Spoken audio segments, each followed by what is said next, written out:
up, protect your chains, and make sure your Broncos coverage isn't...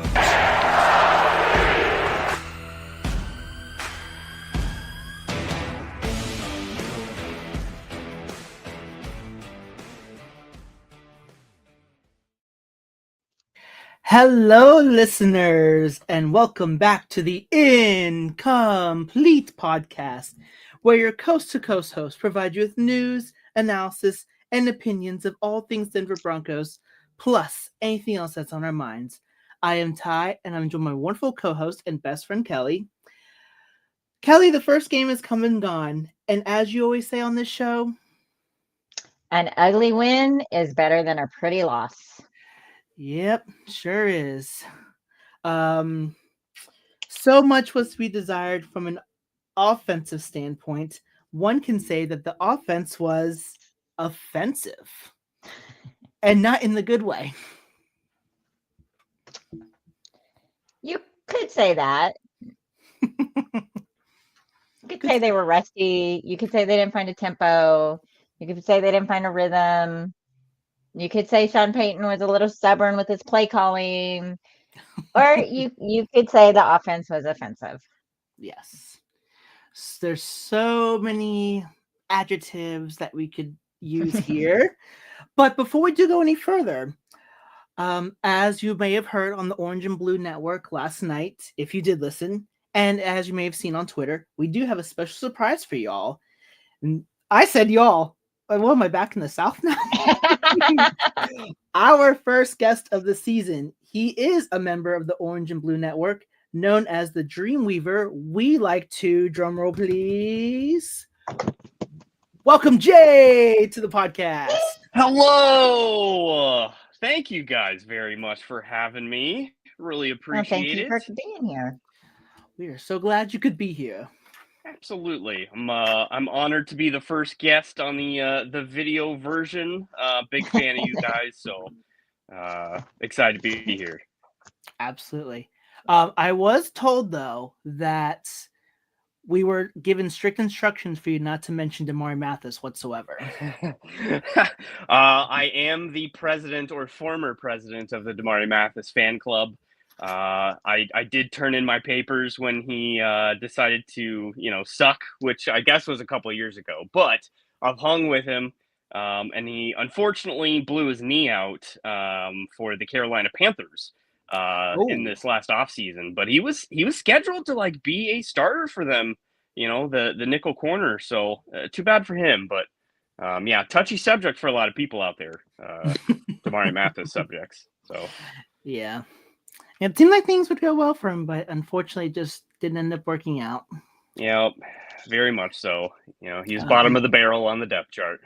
Yeah. Good problems to have. Good problems to have, exactly. Kelly, I totally forgot. We are, even though that game was bad, we are still celebrating. It's a victory. It is a victory. And so, Jay, what we normally like to do on victory podcasts is usually I do have a victory whiskey, but I'm doing Sober September. So I found a non-alcoholic red wine, actually. Hey, that's interesting. There you go. So I'm a big wino myself, so I respect that. There you go. Have a milkshake. There you go. I can think that's probably how rough, not how rough the game was, but it was a tough win, basically. So it's like we can't really full on celebrate. We can't celebrate. We have not won game one of a season since 2021. We are undefeated. Holy cow. We are undefeated. We are tied for first place in the AFC West. We won the game. I'm confused why we can't celebrate. I'm confused how this is less a victory.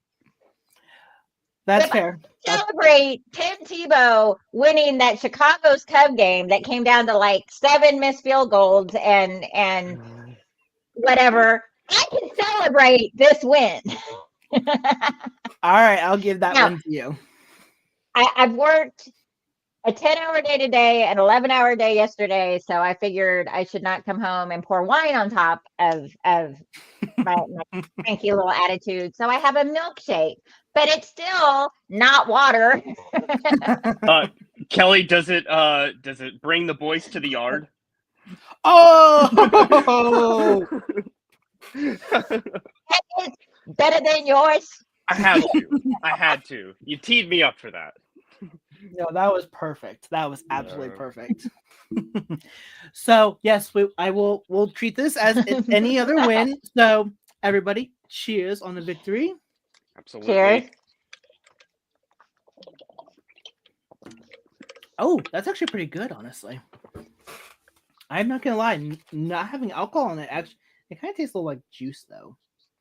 But I digress. Sorry, squirrel moment right there. That's what wine is fermented grape juice. Yep, exactly. So It is. you know, Just old okay. juice laying around. Yeah, just no one got to it for a while. it's grapes just without the fermentation. Yeah. So there is a lot to break down. So we're just gonna get right into it.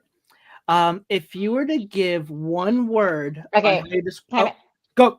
Sorry, I forgot something. Good. Are we doing challenge flags first? Yes. Sorry, I totally forgot about that. It's been so long since we had challenge flags. I totally forgot. All right. I understand that we have some challenge flags this week. Yeah, there's two, but I've kind of combined them into one. I have some people very unhappy about my game of the week picking. So, I mean, I don't know. Y'all heard it got thrown at me at the last second. Ty's like, oh, I forgot to do game of the week. Pick a game of the week. So I looked real quick. I picked a game of the week.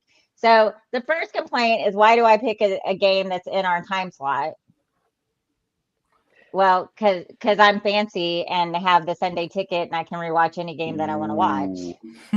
So, you know, Jelly. people have VPNs, people stream, people watch highlights. There are replays on the NFL Network all throughout the week. I just picked a game that I thought looked good, and I could think of some reasons why you'd want to follow the storyline along with it. And the second one was some of our RU fans were upset because I did not pick the Saints Cards games because those are both OU quarterbacks. And you're right. If I'd had more time and really looked at the games, I might have picked that game. But I'm not going to give you the win on that challenge because I heard how awful that game was. Yep. And that neither quarterback looked very good. So I wouldn't want to put my name on asking you to watch that game anyway. I was going to say, buckle up, Saints fans. It's not going to get any better. That's basically copy and paste for the rest of the year. Yep. We all know I have a personal vendetta against, Kyler Murray. So. Too many video games? No. Well, okay. So funny story is he actually went to the same high school my boys went to. He's from my boys' hometown, not my hometown, but the boys' hometown. And he did win, the high school championship there. But he also played baseball, and he had signed with my Oakland A's. Yeah. And then he backed out and joined the draft. So he's now a squirrely character. There's a lot of Kyler Murray haters out there in the world. You're not alone. It's not a hater. I watch a lot of Big Bang, and now that I'm on the spot, I can't think of it. But when Sheldon doesn't like Will Wheaton and says, "Oh, you're my mortal enemy," or whatever he says, Kyle Amari is my Will Wheaton to Sheldon. I'm just not ever going to like him, and it's not going to take any time or really matter to him. But I'm not ever going to be a fan of his. So, I'm not ever really going to pick a Cards game to watch. Unless they're playing the Broncos. Well, yes. I can feel you there. It's a pretty boring team. Not a lot of spice. Well, Yeah. I mean, I saw on Twitter, going, this is a boring game. This is hard to watch. Neither of these quarterbacks are doing, it really was not a good Sunday for OU quarterbacks between Tua, Murray, and Radler. Oh, yeah, Tua looks so bad. I was going to talk about that later, but 2.7 QBR.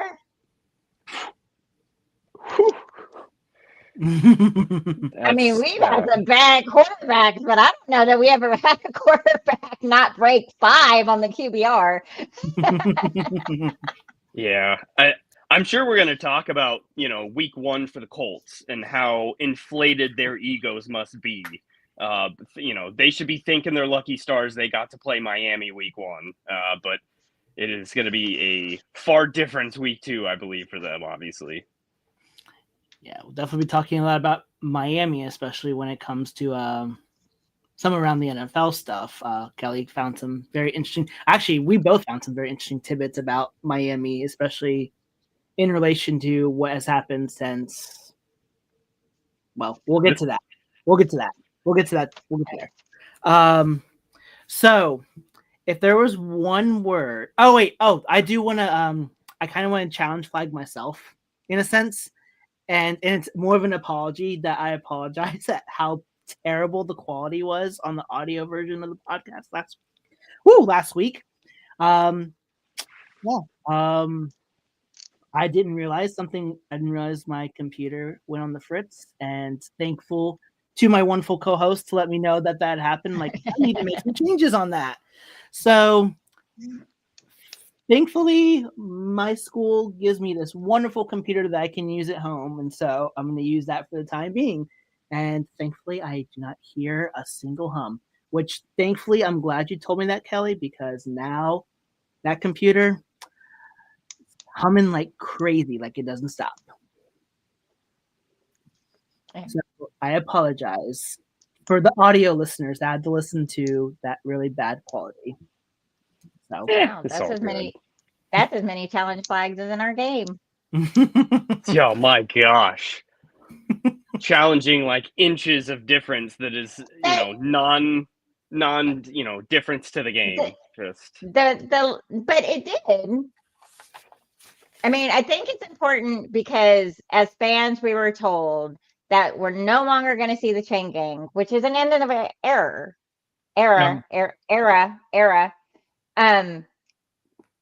Because there's this great new technology that's gonna be right. Now, no one can explain to me how the great new technology sees the ball through the massive amount of players, but whatever, this is going to be right. And so for twice to have to throw it and the refs have been wrong and had to go through the technology, I mean, there were some really bad spots. Yeah. It shouldn't be that hard. I mean, my gosh, stick an air tag in the ball. It's like we already have the technology. It shouldn't be that complicated. But yeah, I'm right. No, but that's what they're using now. They're using the whatever. I'm gonna say laser, and people are gonna go, they're not using a laser, but whatever they're using, whatever Wi-Fi device they're using. Yeah. Virtual measurement, I think, is what it's called. Correct. Yeah. Just vague. Pretty broad stroke there. Yeah. Virtual can mean just about anything these days. That's true. Okay. Now we can get right into it. Yes. Okay. All right. So, Jay, normally how we go about it is if we win, if the Broncos were to lose a game, it goes good, bad, ugly. If we win, it goes kind of ugly, bad, good. So, let's just throw it all out there. Let's open the floor. What was the ugliest thing or things that we saw in that game? Special teams. Already mentioned it, so I don't have to go any further. The muff and then allowing the long return that stopped the momentum that we had just gained and would have taken into the half and maybe come out and used. Yep. Really, it was ugly. Yeah. And let's all say it together. There are three phases to the game. I think the Broncos forgot that 3rd and 5 makes the game. My ugly would probably be Bo Nix's feet. His footwork was atrocious most of the game. He seemed like he, how like a young quarterback under pressure a lot starts to see ghosts, and they see pressure even when there's not pressure. Bo seemed in that same ill week 1 where he seemed very frazzled and seemed very unsure of himself, which was very surprising to me, him going into a year with the exact same play calling system as he had last year.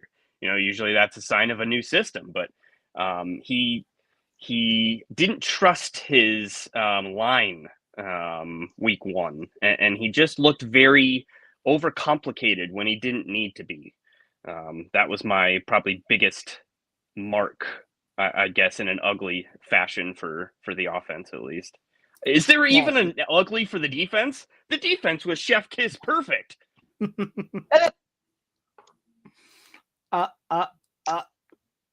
Kelly, got some thoughts? I'm a defense girl.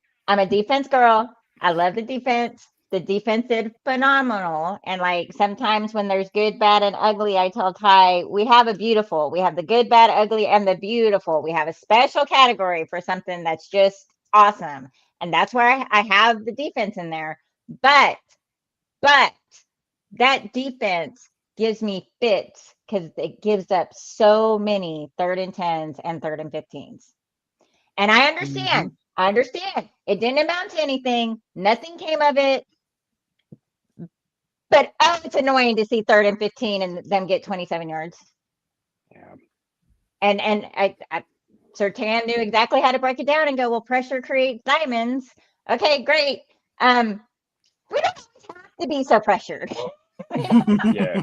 And also, I need to take a deep breath because on that last drive, there were 2 really beautiful passes that Cam Ward pulled off that our defense did not really defend against, and they were just not caught. Yeah. And I am with Cam Ward's father when you saw him get up and walk away. Oh, I mean, I could feel it. I wanted to reach through the screen and go, I know I'm not rooting for your boy right now, but I know exactly. He wouldn't have fed that receiver dinner on the plane. Calvin Ridley, that was an embarrassing performance for him. And he's supposed to, he's their number 1, and he's legitimately supposed to be a high-quality wide receiver in the league, but he looked awful. So I feel bad for Cam Ward as well. I am in no way complaining about the defense or trying to harp on them. They were not perfect. And a better receiver with a better quarterback or better coaching, we might have lost that game. For sure. Yeah, I think if we were playing like a Philadelphia, if we were playing a Baltimore, if we were playing a Buffalo, we would have lost that game. For sure. Yeah. But Kelsey doesn't drop those passes as much as I hate him, and as much as we are all on Tark's side because he got to slap Kelsey when the rest of us can't. Kelsey's not dropping that pass. Right. Nope. Speaking of Tark, I'm going to mention something about that later on. Yeah. I do want to circle back to Jay's point about Bo Nix's feet. One thing I did notice about him is that I felt like he was trying to play hero a little too much. Like, I know, like, it's the first game. Like, you don't, like, just play consistently. Just be able to run the offense, run the plays as they're supposed to be. And granted, I understand there are some points where he was getting pressured. I mean, Simmons was pretty much not Justin Simmons. The other Simmons was in was in his face basically a third of the game. And if I have to say an ugly, I have to go Ben Powers and Luke Wattenberg, because that side of the offensive line was just horrendous, especially on the 4th down where Bo Nix tried to sneak it in to keep the drive going. Luke Wattenberg should just let Simmons go right through him and tackle Nicks just a half yard short. Of course, they had to use the virtual measurement, but the matter of the fact is that on a quarterback sneak, when you're facing a 4th and inches, you have to keep that player from penetrating that offensive line, no pun intended. But oh my goodness, like Luke Wattenberg, what were you doing on that play? Yeah, needing 3 inches and losing 7, somewhere in there is a great "that's what she said" joke. Yeah. I'm not sure where, but somewhere in there is a great "that's what she said" joke. So I have 2 thought processes on Bo Nix. One, you're going to hear me say a lot. I've settled on the word unsettled. He seems very unsettled, and I will never know why. Even if he comes out and says something, we won't ever know if that's the truth. So I don't know if it was the pressure of going into the second game. I don't know if, even though he's got the same offensive caller and the same coach, there's a lot of talk this offseason. Sean Payton has shot off his mouth about him being, a top 5 elite quarterback. This is Sean's guy. I saw a lot of opinions. And we have to remember, Sean Payton's not known for running the ball and using the run game. He likes that tempo, quick pass, get out there. He likes hero ball, and he thinks he found this guy in Nicks to play that ball. And you don't know, how much that is in his head. But you also have to take what Simmons said. Ty, you made a big thing about this, where Simmons said, look, all he does is dink and dink. We got him. Yep. And then Simmons was in his face right away. So if Bo Nix had built himself up that I'm going to come out the gate, I'm going to get these, 20-yard passes, and then that will shut everything up. And the fact that he couldn't get them unsettled him is a possibility. And it was frustrating to watch the offensive play calling, because you have to take what the defense gives you. Do the dink and dunk all you want if that's what they're giving you, because positive yards will still move the ball. It will still eat clock. It will still get you down the field versus, never running. Mm-hmm. And we had our run stats look awesome, and we didn't even start running until midway through the 4th quarter. Mm-hmm. Well, and here's another favorite football cliche: you use the run to set up the pass. Yep. Well, and that is the the arrogance of Sean Payton at times, and he is rubbed off on Bo to a certain extent. Of that, I think Bo might be a little full of himself in that same way, of where we can play with our food, and we don't need to take the what you said, like what the defense gives you is what you take. You don't take more. You don't try and go flash. This was not a preseason game, even though we all felt like it was at the beginning. Like we thought that was going to be a dominant game, but it didn't turn out that way, and we didn't adjust. Yeah, that's one thing I did notice a little bit when it came to second half adjustments. See, I'm thinking hockey terms, and I shouldn't be thinking hockey right now because it's hockey season yet. The fact that we just didn't adjust right away going into the second half. Thank you. Trying to think of my words. I learned all these sports, and it just throws me for a loop. Yeah, I did find the lack of adjustments going into the second half a little concerning, especially because Tennessee just grabbed all the momentum back with the special teams return, and then right away going out and kicking the field goal. It's like, all right, now you got to go get that momentum back, even though you had to sit for like 15 minutes in the locker room. But good teams play for the entire 60 minutes. I felt like Denver didn't really get things going until maybe, at least their offense didn't get things going until like maybe halfway through the third, maybe almost the end of the third quarter. Well, a couple of times we started to get a rhythm, and I was like, okay, there it is. And then we couldn't quite, and one time it's because special teams messed it up, but we couldn't quite really make the turn and keep it. Right. And they talked about this at the last preseason game, that they couldn't find a rhythm. And so Nix and Cortland stayed for another series to get that touchdown to kind of try and establish that. So I have a feeling Bo Nix just isn't ever going to be a fast starter. And we just really have to cross our fingers and hope that Sean Payton figures that out and gives him a way to settle into the game before it starts rolling away from him. The magic sauce to begin a game is to run the damn ball. Establish the running game to begin the game, and that will obviously set the tone of everything. It reminds me a lot of the fast start we had last year in Tampa Bay that pretty much started the Bo Nix experience. And it was the first 2 drives of that game, we pounded the rock, and Bo Nix used his legs, and we were versatile in our offense. We weren't in shotgun every single play. We're missing that. We're definitely missing that. I felt like there were times Nix had open field and he didn't take off. I agree. I have a feeling he's been told not to run. And that's terrible because if you have a quarterback that can get you the yardage, see Herbert, see Jackson.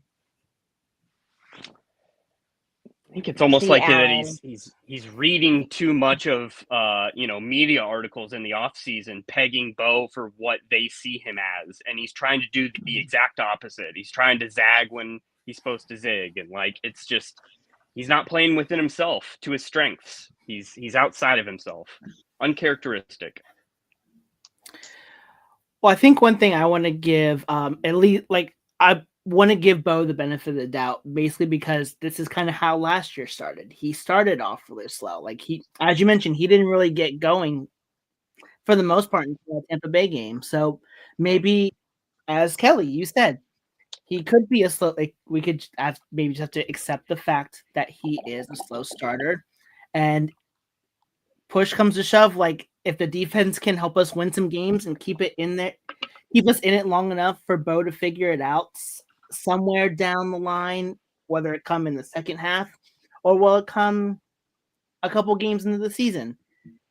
This is why I'm really glad we have a defense that can at least help Bo out a little bit, but it can only go so far because if the defense kind of has an off day, you kind of have to rely on Bo to get you some wins. And if he starts slow, it's not going to end up very well for us.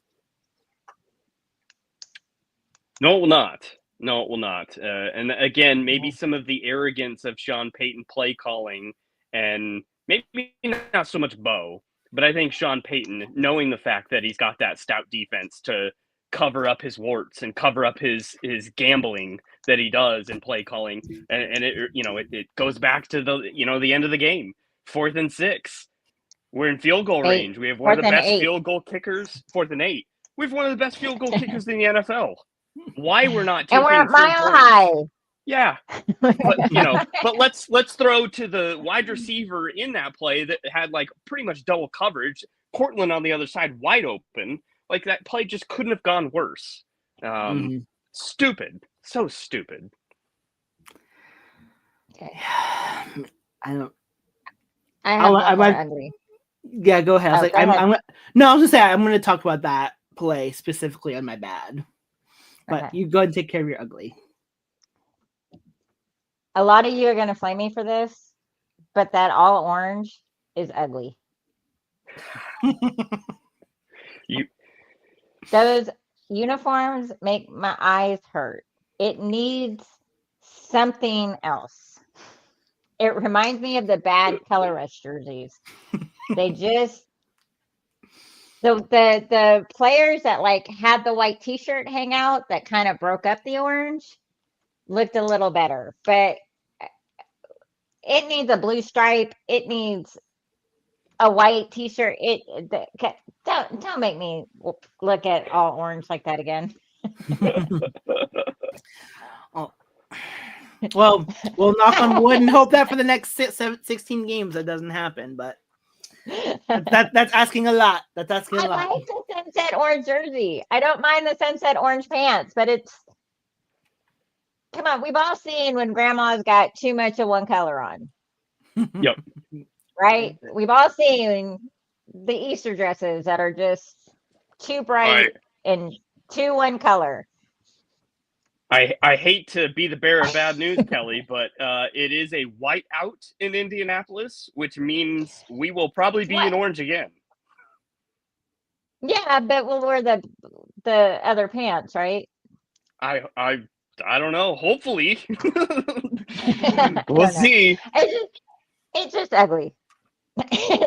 Oh, was that confirmed that the Colts are wearing all white on Sunday?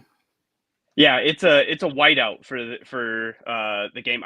Will be at that game. I'm getting on a plane Saturday. Right. We'll be in Indianapolis, so super excited to be there. Very nice.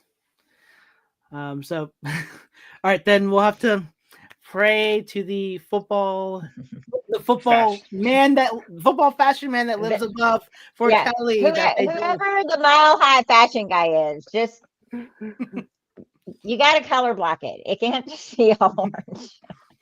No more orange. Go watch a Project Runway. I don't know what to tell you. Good. All right, ready to cover our bads? Yep. All right. So I went first last time, so someone else go first. All right. Rock, paper, scissors, Jay? You go for it. The honor is yours, sir. All right. So I mentioned that Bo Nix was kind of in my bad. Well, let's talk about what you were just talking about, the 4th and 8 play. So Sean Payton's play calling, we've talked numerous times at how questionable his play calling can be at times. The play call on 4th and 8, when Kelly, as you mentioned, you have a kicker that can easily make that field goal 9 times out of 10 in the mile high, maybe even say 9.7 times out of 10 in the mile high air. You're up by 8. If you don't score points on this drive, you're basically saying that Tennessee can drive down the field. Granted, their offense wasn't great, but any given Sunday. With that being said, why didn't you kick the field goal to go up 2 scores to make it difficult for a rookie quarterback to go down, score a touchdown, get a 2-point conversion, and then have the special teams kick an onside kick so they'd have a chance of at least a field goal to bring it into overtime? The 4th, and I saw the play. I can't remember who posted it. Ryan Green posted that Cortland was wide open. And yeah, I'm like, oh my goodness, like if Bo had just looked his one way, I will give that to them. If he had just looked Cortland Sutton's way, there was nobody in front of him. He would have easily had a touchdown. But you're going to throw to Marvin Mims, who's double covered, who's like maybe 2 or 3 yards past the line to gain for a first down. What kind of play call was that? I mean, unless I think Simmons might have been in Bo's face at that point.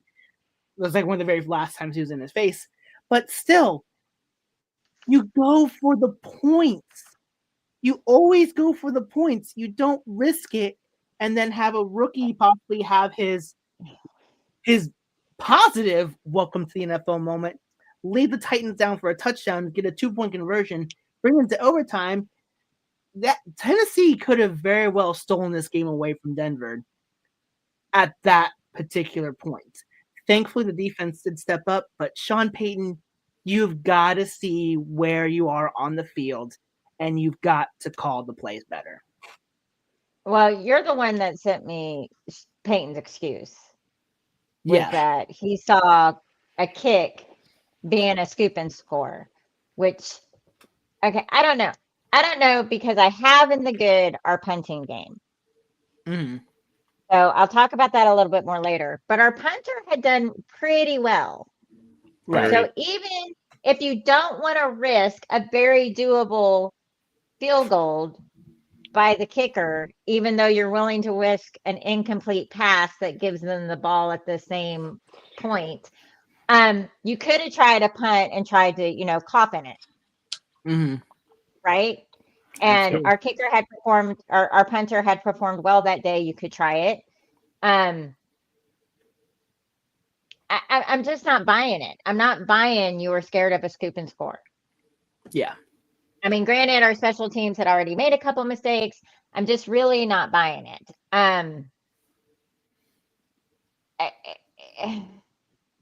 I feel like you try for the field goal, you try for the points, you try to go up by 11, Mm-hmm.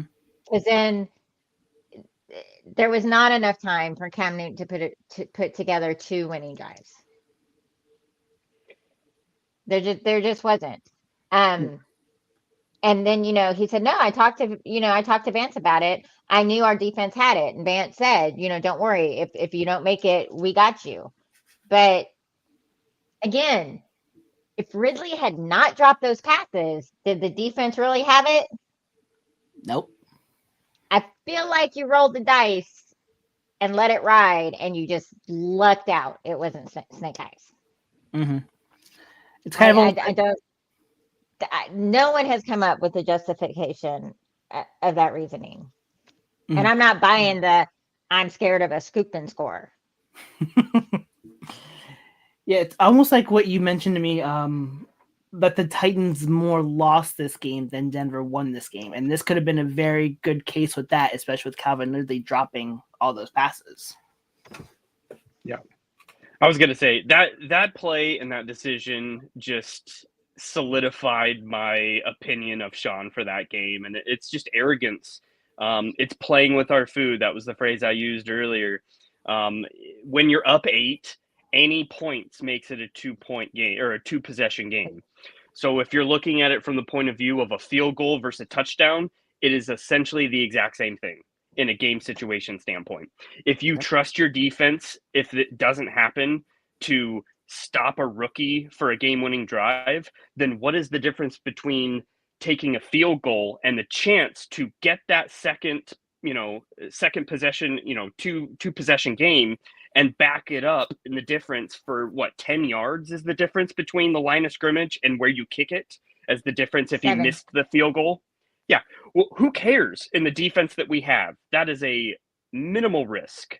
But we choose to stat pad and throw up a Hail Mary just to make us look better. It's stupid. It's not really stat padding, because it's not like there were a lot of great numbers to add to. Well, but it was trying to save. To save the day. Yeah. It's been a crappy offensive day. We got to go back. Go out on a good note. It's just short-sightedness. Okay. And now we didn't. So now what? So now we're not going to do well next week because this week didn't end on a good offensive note? I don't see any logic in it. I've tried to turn and look from this perspective. I've tried to listen to what he said at the podium, and I'm just.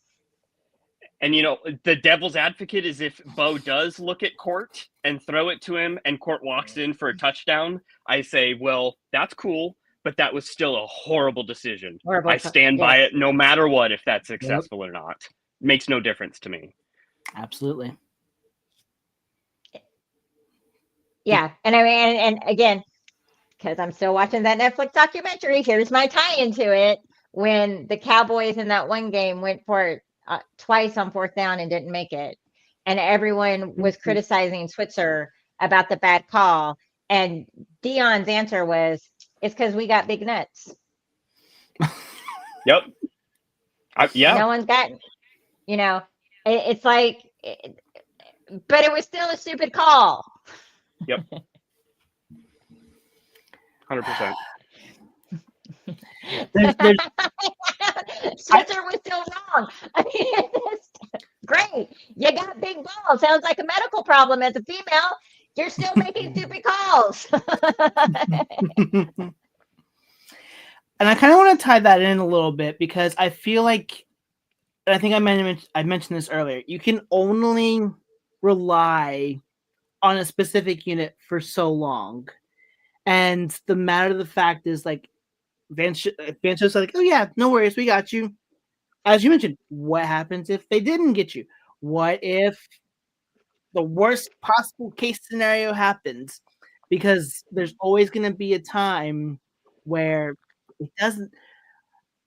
I mean, of course, for Kansas City last year, it tended to roll in their favor no matter what happened. But not every team is lucky like the 2024 Kansas City Chiefs were. So we can't just keep relying and just being aggressive and just going for it just because We got the top 3 defense from last year. They'll handle it. The most successful team that did that recently are the Lions, and it still didn't get them to the Super Bowl. Exactly. It did not. It did not. At You know, some and it's point, like, go ahead. no, I was just gonna say it's setting up if this is how the vibes are gonna be, that Vance Joseph has to be perfect. And if he's not, he'll be the scapegoat as to why we lose a game. Well, the defense didn't show up. They didn't, fulfill their role, even though we all, I think, can understand that it's actually the offense that's putting them at risk. And I don't like that because Vance Joseph deserves better. Our defense deserves better. We got to have, what'd you say, 3 facets of the game, and we need to have all 3 facets running congruent. Frustrating. Very frustrating. Any more bads? I say this with all the love in my heart. But for the love of God, someone teach Singleton to wrap up when he's tackling the damn ball carrier. Yep. Yeah. You only arguments me there. He's got to be rusty. He didn't play at all in the preseason. He barely played last year, coming off the blown knee. And that's really what's sad is that that's like his only skill set. That is like why he is dominant is that exact thing in which he didn't do so hot week 1. So Yeah. that's very troubling moving forward here. I will give one more bad. I have just one more bad, and it is, again, I feel like I'm nitpicking Sean Payton today, but like shared distribution of the running back room drove me insane week 1.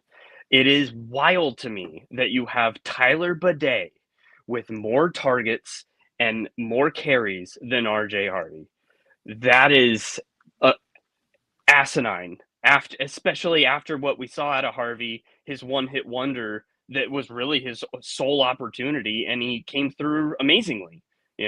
70 yards on the day for him. The guy needs the rock. I hope week 2 brings that, like, hey, Bidet, you're the third back here. You're third fiddle. You get the excess when someone's tired. We shouldn't be highlighting him. That was super frustrating to me. Just how that all played out in the room. Yeah, I think I wonder if it's mostly because of how versatile J.K. Dobbins can be as far as like him running the ball, catching the ball in the back, which I can kind of understand, but not Bidet. RJ Harvey only carried like 5 times. The fact that I think what will help is that 50-yard carry he had might put that little like seed inside of Sean Payton. He's like, oh, maybe I should utilize him more. You think? If he can pull off plays like that, I would love to see him run 50 yards every carry he had. Obviously, that's not possible. Although I think there was a stat on that RJ Harvey 50-yard carry. Denver didn't, out of all the running backs Denver had last year, not one of them broke 50 yards for a carry that entire 2024 season. Yeah, I was going to say the longest run of the year, I believe, was Tyler Bidet in the Jets game, I want to say, last year, and then he got hurt. But, like, I wouldn't have had a problem if it were Dobbins that got highlighted and Harvey had the exact same stat line. I would be fine with that. But for us to have the role reversal of having, Bidet be the feature above Harvey makes absolutely no sense to me.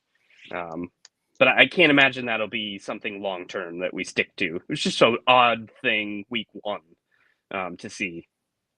Didn't expect that. I have the running stat. In 2024, we averaged 112 yards per game, and we had 150 yards this week. Whew. It's big. Huge improvement. And that's without even trying to run the ball this week. Like, without highlighting running the ball, like doing what we should have done in the first half. That's mostly a second half stat. Craziness. Yep. Absolutely. All right. Any more bats? Okay, 2 quick ones. I feel like some of the stats of our offense are still misleading because we seem to be bailed out by flags a lot. Absolutely. Like we didn't convert, but oh look, there's a flag. And then I don't know that this is a bad, but I wouldn't put it in the good category. But I did realize at the end of the third quarter, Bo Nix has officially become a Denver Bronco quarterback because he got booed. Oh yeah, I forgot about that. So welcome, Bo Nix, you are home. I will mention, speaking of Bo Nix, I saw he got fired up when Simmons was starting to get into his face, trying to get him to do something. And who was it? Was it Miners that pulled him away? He's like, no, you're not getting in there right now. Bo Nix is a young guy, and I prefer someone passionate like Bo Nix as our quarterback than the Jay Cutler, Tony Romo spectrum of things. Because that's how I feel like you should feel about football. But that man has the most memeable face that he makes in those moments. And if he doesn't learn how to control some of that, he's not gonna like. It's not gonna like some of the memes that pop out in the near future. Some of the memes that pop out. So his face looked like his feet, sporadic and out of control. Yes. So again, I saw him fired up and I saw him kind of yelling, and part of me thinks that's good because it means he didn't check out of the game. It meant he was still expecting his teammates to do their job. This is what he wanted them to do. They should listen to their quarterback versus the quarterbacks that go and sit on the bench with a towel over their head. Right. So it is my preference to see that. But again, I go back to my word unsettled. I don't know if you can be that loud when you're not playing good ball either. Right. So, I mean, he was yelling. I thought it was at Franklin. Later, people said it was at Lucas, who I'm assuming is Kroll. Yep. About, he he's expecting moving. Yes, and they're supposed to stop. And he's throwing the ball to the spot, but the receivers are seeing open field and kind of running forward. And that's why the passes look behind them. So, I don't know. I don't know their playbook. I don't know if they're supposed to stop. I don't know if Bo is right. I don't know what the code is. No, if there's open field, you throw it a little further so I can get a run. I don't know. But I found it funny when at the end of the third quarter, when he didn't convert and the boos came out, I was like, he's our guy. I think it's a situational thing, like if you're going against zone, then you find, the open zone and you sit. And if you're playing man, then you lead your guy so that he has, some separation to get that catch. But that's just a head play that Bo probably is a little above, cognizant, compared to Lucas Kroll. Understandable, but, you don't want your leaders screaming at people on your team here. Like, let's play nice. Yep. Speaking of, I've seen Manning almost get in a fist fight with Jeff Saturday. Yep. This is true. As much as it's gonna stick in my throat, you saw Brady yell at his guys when they weren't doing their job. I kind of look for that as a leader, and it's why I worry about rookie quarterbacks being thrown on the field in a leadership position, and they're looking at 28, 32-year-old men, and they got to yell at them. I'm like, how does that work? And Hard Knocks doesn't show that part of it. So I prefer that over, like I say, the players that I've watched go pout and not communicate. And while I know we live at a time, and I teach kindergarten, so no, we don't yell at our friends, and we calmly communicate our feelings, and we use our words. This is football. Absolutely. And I need you to run the route.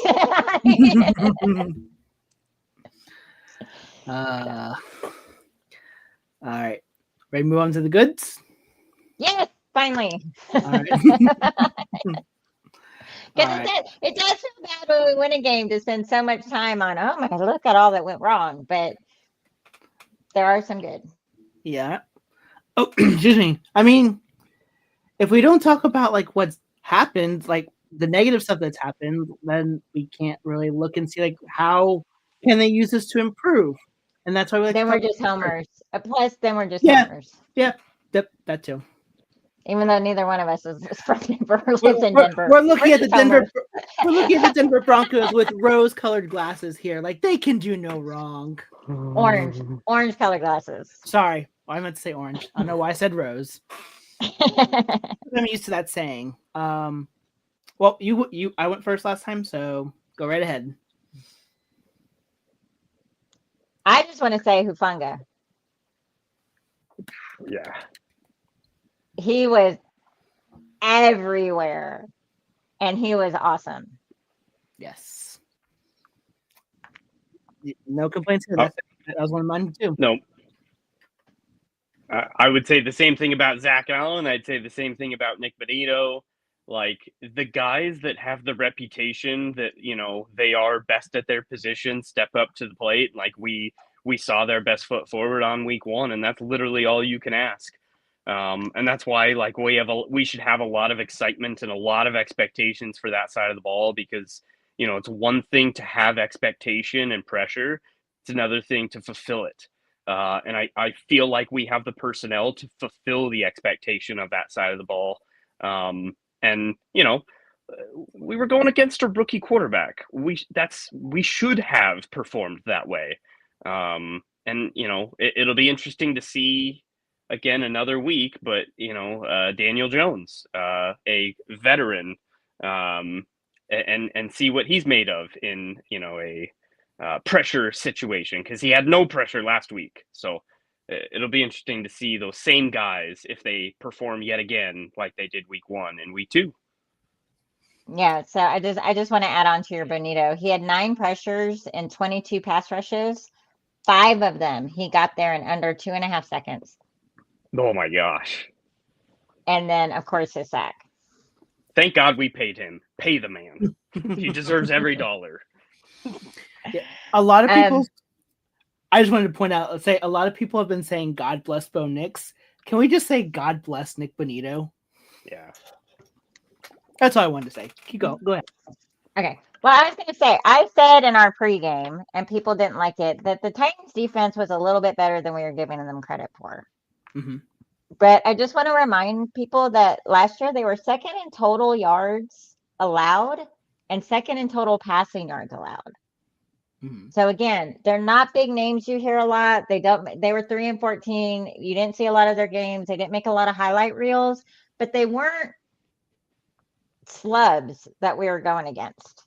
And they did give us a hard time. But in addition to the talent that we have on the defense, we have talent on the offense, because it is rare that we make that many mistakes and still win a game.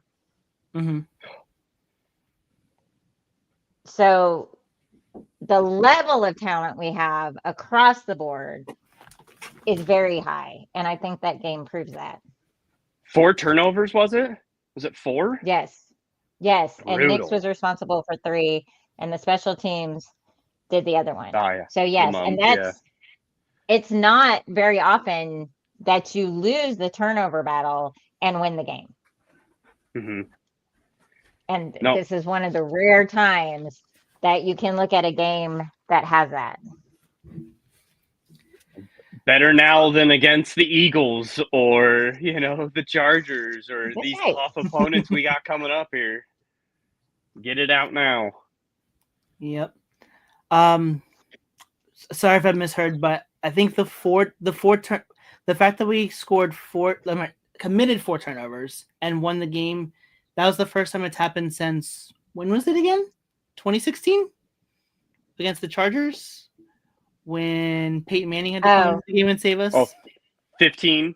That the 15. last game, week 17. Mm-hmm. I just meant overall in football. Like that's usually the stat they throw up there. You got to win the turnover battle. Yeah. And we judge defenses by if they're plus turnovers or minus turnovers. So it is so when 4 turnovers and still win a game, it's very hard to do. So it just speaks to our level of talent. Absolutely. One good that I'm going to piggyback off the defense. First off, they didn't allow any touchdowns. They only allowed 133 total yards. And the big stat is that the defense only allowed the Titans only had, shouldn't say only had, because it's a negative stat. They had -2 net yards the entire second half. That speaks volumes with how good that defense is. And one other good I will put after that muffed fumble, that muffed punt that Mims had, and that Tennessee would have been in field goal range at that point. The defense pushing Cam Ward back to the point where they were out of field goal range. That was probably, I would say, the drive of the game right there. Maybe even the point of the game. It was. Okay, we picked a lot on Sean Payton today, so I'm just gonna throw out something good. I liked. It seemed like it was Sean Payton versus technology. I like that he threw the challenge flags. The last one I thought it was a little stupid because that one seemed really obvious that we didn't make it. But they didn't give us the other first downs, and they should have. Yeah. So, or they didn't give us the first down, and they gave the Titans one that they shouldn't. So, the first year he was back in the league, there was a lot of talk about the officials still kind of have a grudge against him. Mm-hmm. So, he's using everything he can. And then just so everyone knows, this is Sean Payton's 171st win. He now has surpassed Mike Shanahan and Tom Coughlin and is in 17th place all time. Wow. That's impressive. I didn't realize that. So, surpassing Shanny. That's incredible. I had no idea. Shanahan and Coughlin are tied. Wow. So when you pass one, you pass them both. Oof. That's pretty wild. Yeah. Oof. I think that's probably the best way to end the good, unless there's any other goods. Well, okay, so I have 6 sacks. By Sternard, Bonitos, Ellis, Cooper, Allen, and McMillan. And of course, I have Surtan's stat, 34 cover snaps, targeted once. He broke that pass up and was on Ridley 84% of the time. Nice. Very nice. He wears that gold patch for a reason. Mm-hmm. You always go to your defensive player of the year. That's right. That's my defensive player of the year. I mean, my gosh, we gave up, what was it, -2 yards in the second half? Incredible. Yep, -2 yards. I'm sorry. Ty, what is it that wins championships? Defense. Huh.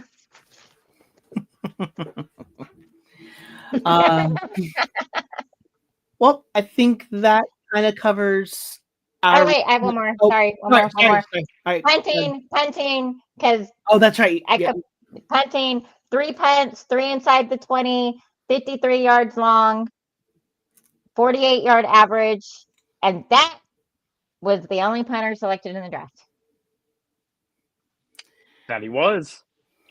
And Bronco, and we were concerned early on. We were concerned in the preseason about his punting, but it looks like he has sharpened it up, at least for this week. Well, yeah. he didn't look as unsettled as some of the other players. Absolutely. No complaints. Not complaints at all. I figure I kind of want to get to this real quick because I did get some news, not some news. Did get some information, but I wanted to get Jay's thoughts, I figured we would transition into the big news that happened this week. Something's happening in 2031. And what is it?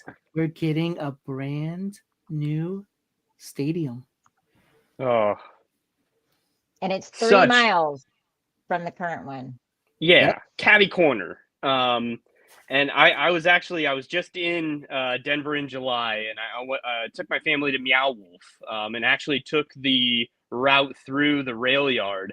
And it is a lot bigger than I thought it was, honestly. But I can't begin to explain the economic impact that this is going to have to revitalize Denver. If you have not been in downtown Denver for a while, it's kind of a crap hole. There's not a whole lot going on. In conjunction with the entertainment district that the Cronkies are going to be building, where Elitch's is now, which is not that far away from the rail yard.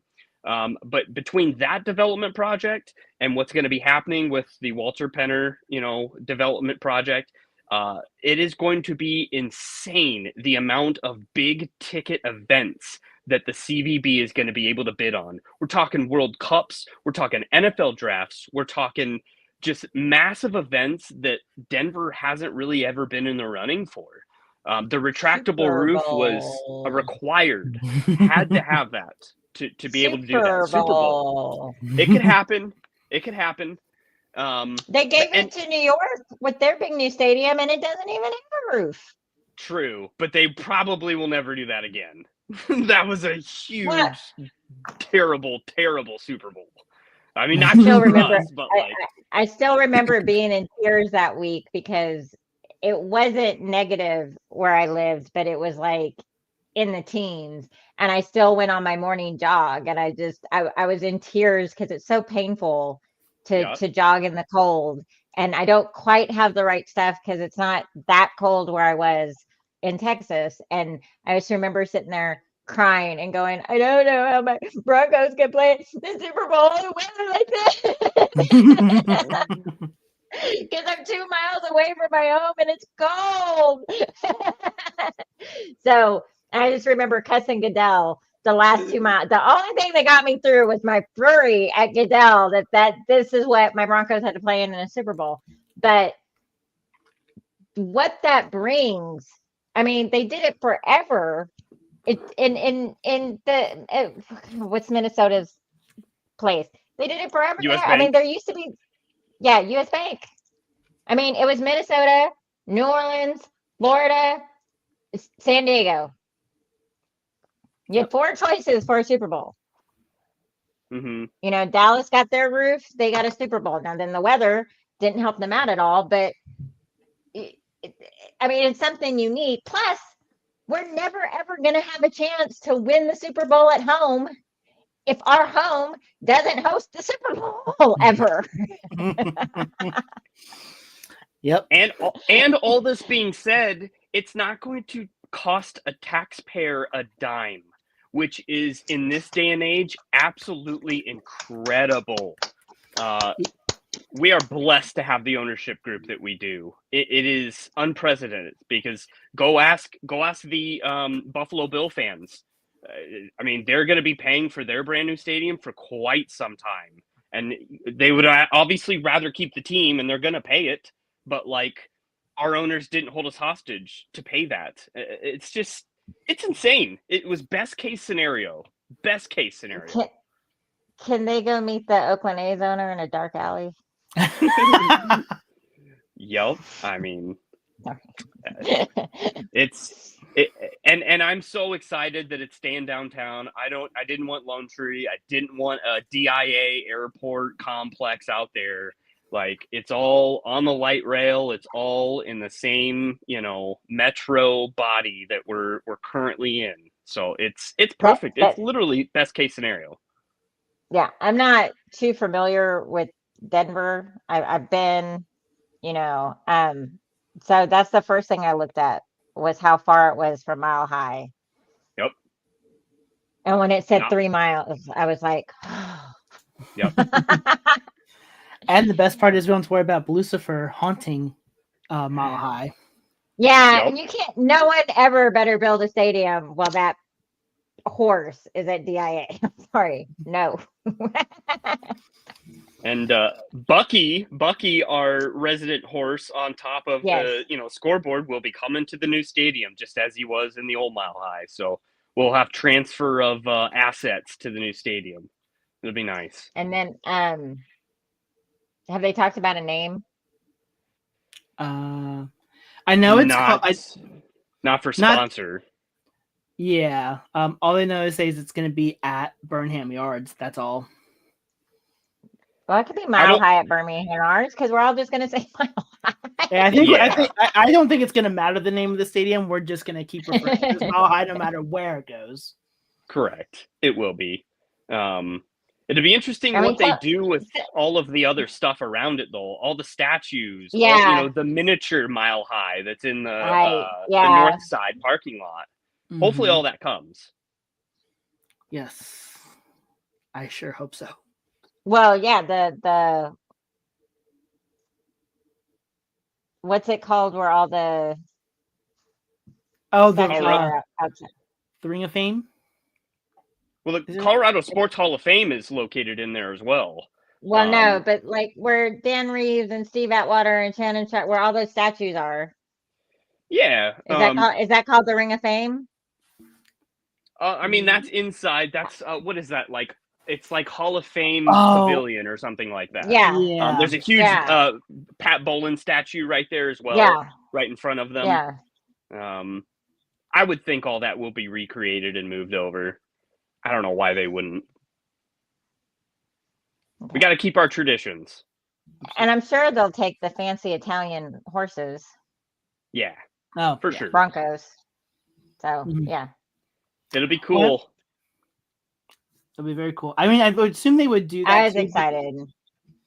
What was it? They're doing there's like 25, there's like something about 25 that the Denver water thing is going to be. I think it was like 25 acres or something like that. That they're not sponsoring it.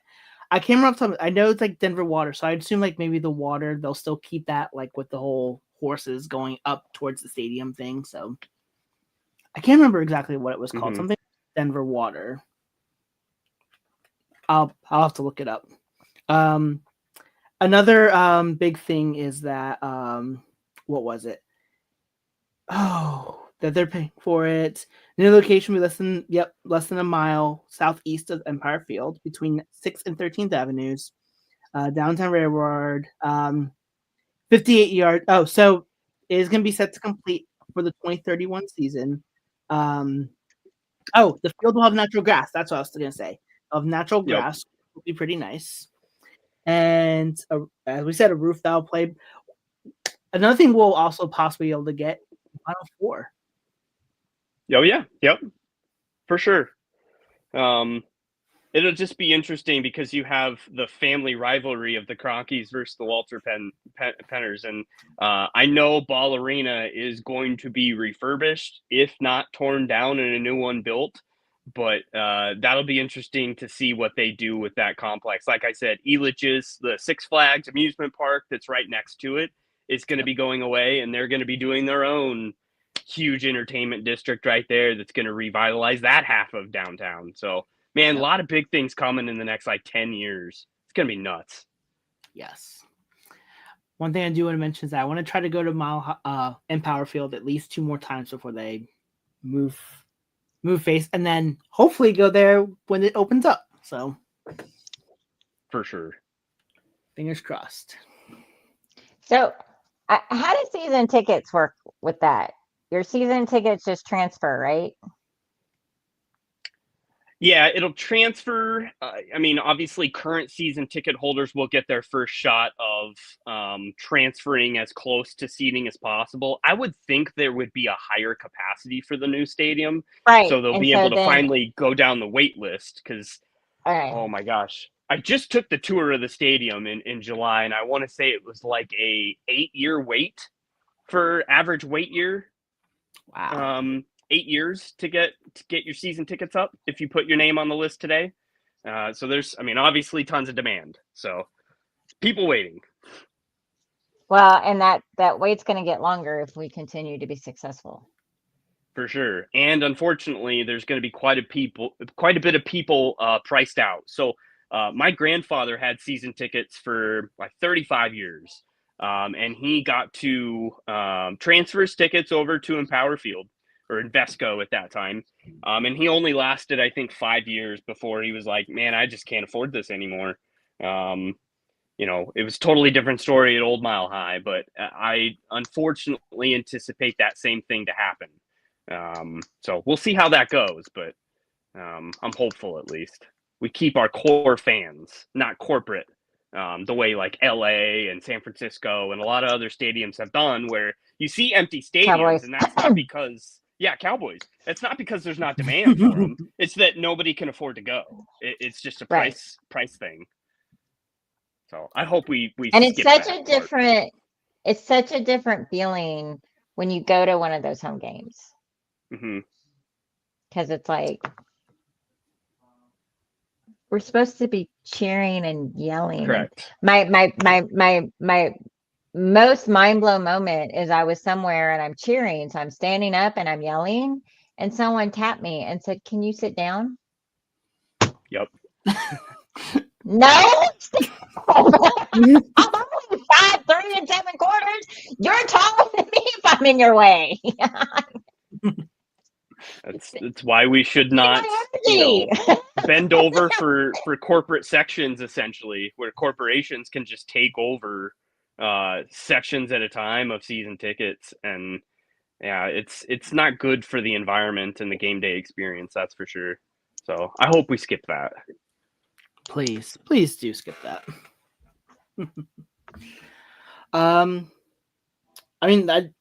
My only thought really is that I'm glad they're staying in Denver and not near the airport or so far away. So that, I think that was my biggest concern, and the fact that we are literally just you said 3 miles away from Empower Well, Field? I think it's a mile, and what I looked at said 3 minutes away. Oh, 3. Mhm. Okay. Because I Google mapped it to see where it was.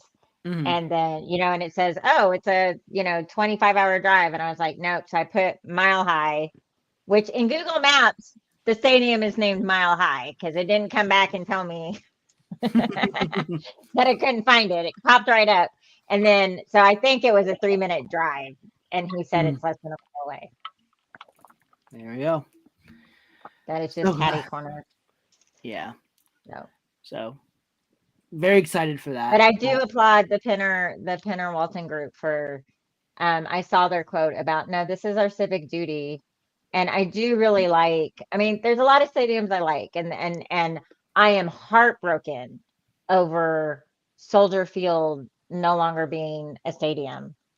And I will riot, which, me rioting is not going to do much, if because they're going out to the suburbs somewhere. Mhm. I don't know the Chicago area either.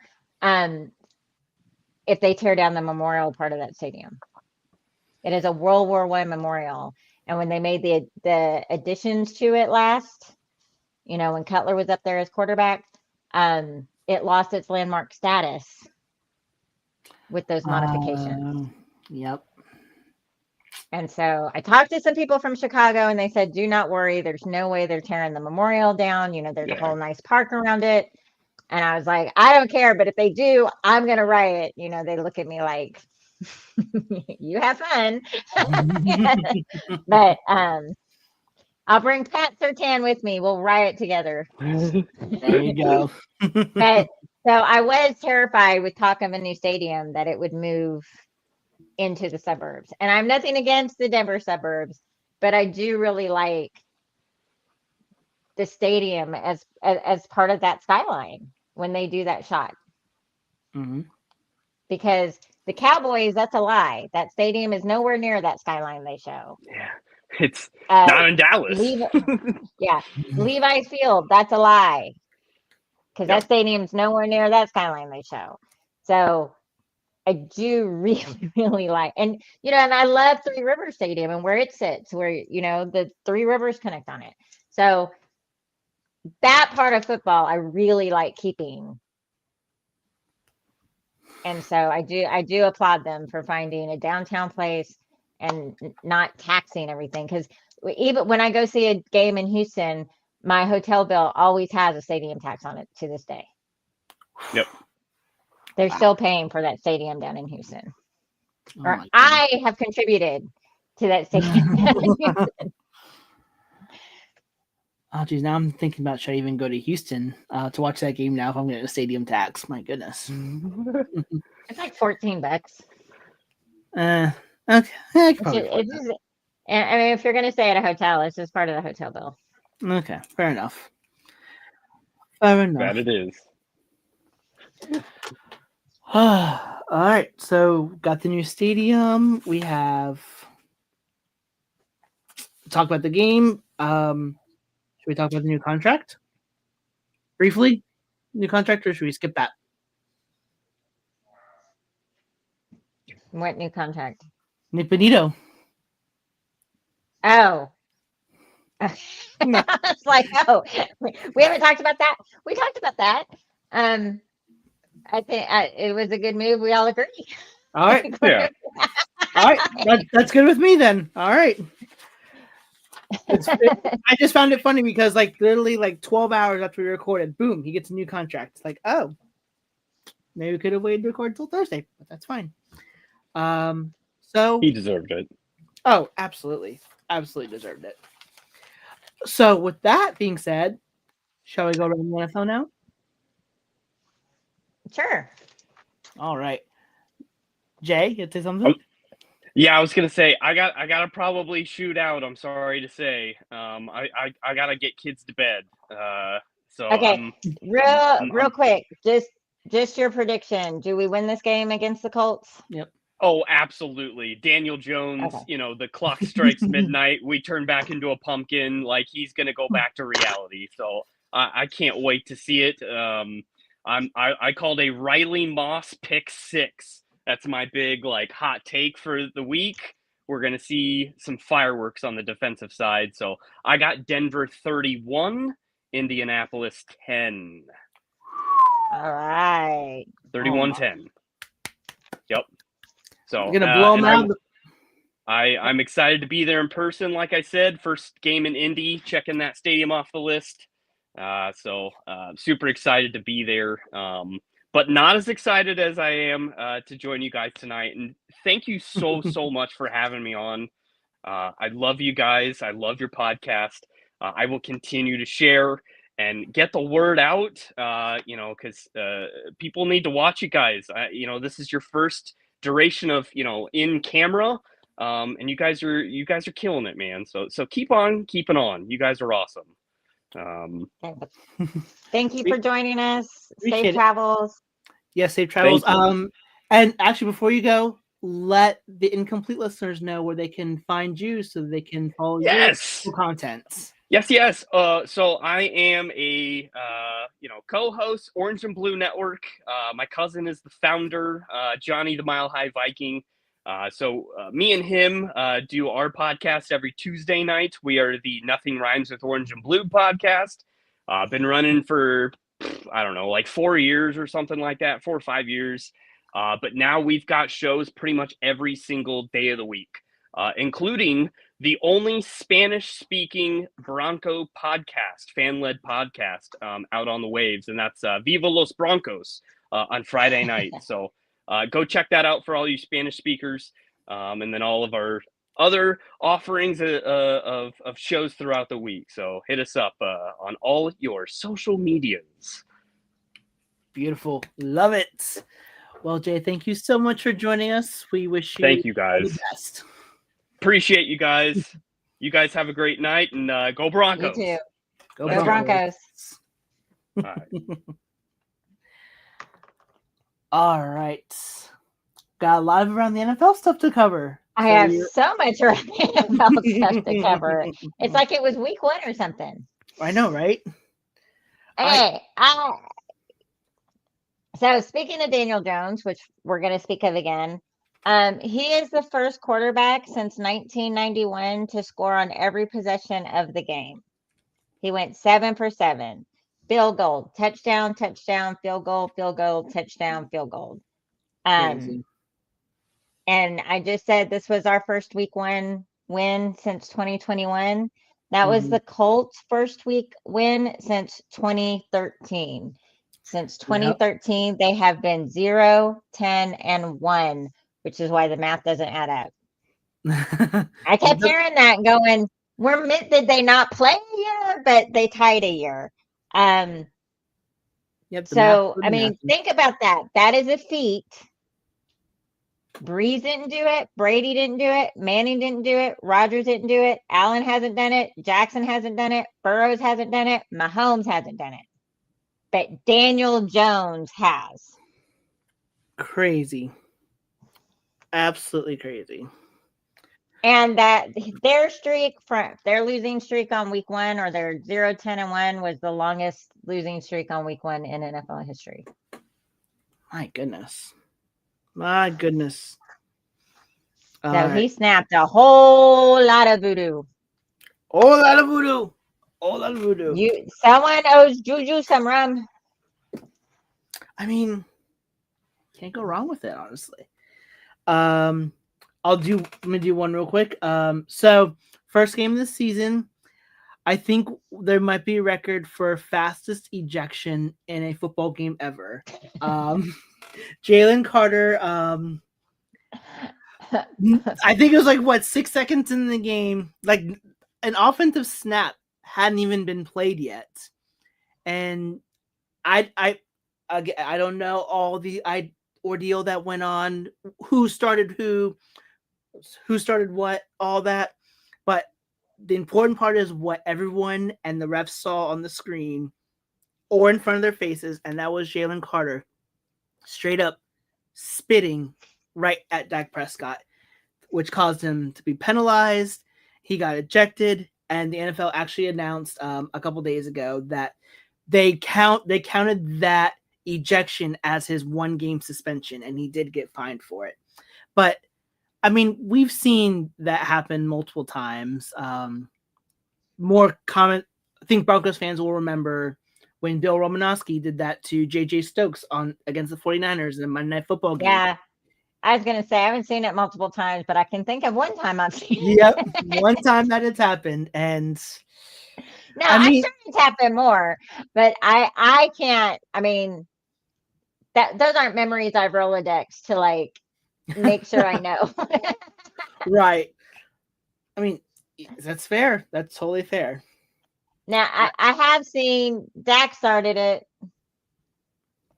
That doesn't make it better. I agree with the people that say there's a difference at spitting at someone and it hitting the ground by their feet versus spitting on someone. I'm going to relate it back to the Tart hit. Tart did not get ejected because it was an open hand slap. Dak didn't get ejected because the spit didn't hit a person. So, Dak was talking. Dak spit first. The talking started. Don't spit on people. Yeah, I mean that's just it's not sanitary, and it's just also in it's really disrespectful, honestly. So that's really all I have to say about just do it. My emotions got best me. Like, dude, I understand that things like that happen, but dude, why did you spit at them? Come on, get it together. Just disgusting. When I saw that, I was sorry, little squirrel moment. I was in town, taking pictures, and they're like, "That's the stupidest fucking thing he could have ever done." I'm like, "Whoa, what happened?" And then I see my phone alerts me a second later, Jalen Carter ejected for spitting at Dak Prescott. I'm like, oh god, we're not even 6 seconds in the NFL season, we're already doing this. So hopefully he learned from that. But continue on. Okay, I have an awesome ball don't lie moment. Ooh, okay. So, the Bills-Ravens game. Yes. At one point, the Bills-Ravens the Bills had a 1.1% win chance Yes. when it was 25-8, 25-40. Hold on, let me put my glasses on. My writing got all icky. Hold on. Okay. Okay. And Allen is the only quarterback with 250 plus passing yards plus two rushing touchdowns in a quarter. Mm-hmm. Okay.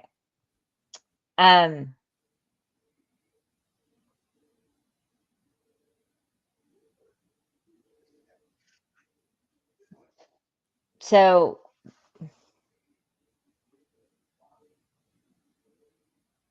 I don't know. My notes don't make any sense. Okay. So anyway, I wrote them kind of sideways because I was having too many thoughts. So No. okay, so the Bills only had a 1.1% win chance. Right. Okay, at that point. Josh Allen completed that 2-point conversion to Coleman. Oh, yep. Mm-hmm. The ref said it was nullified because Coleman went out of bounds, came in, and was the first to touch the ball. Illegal touching. Yep. Mm-hmm. Okay. The rule is if the receiver is forced out of bounds Mm-hmm.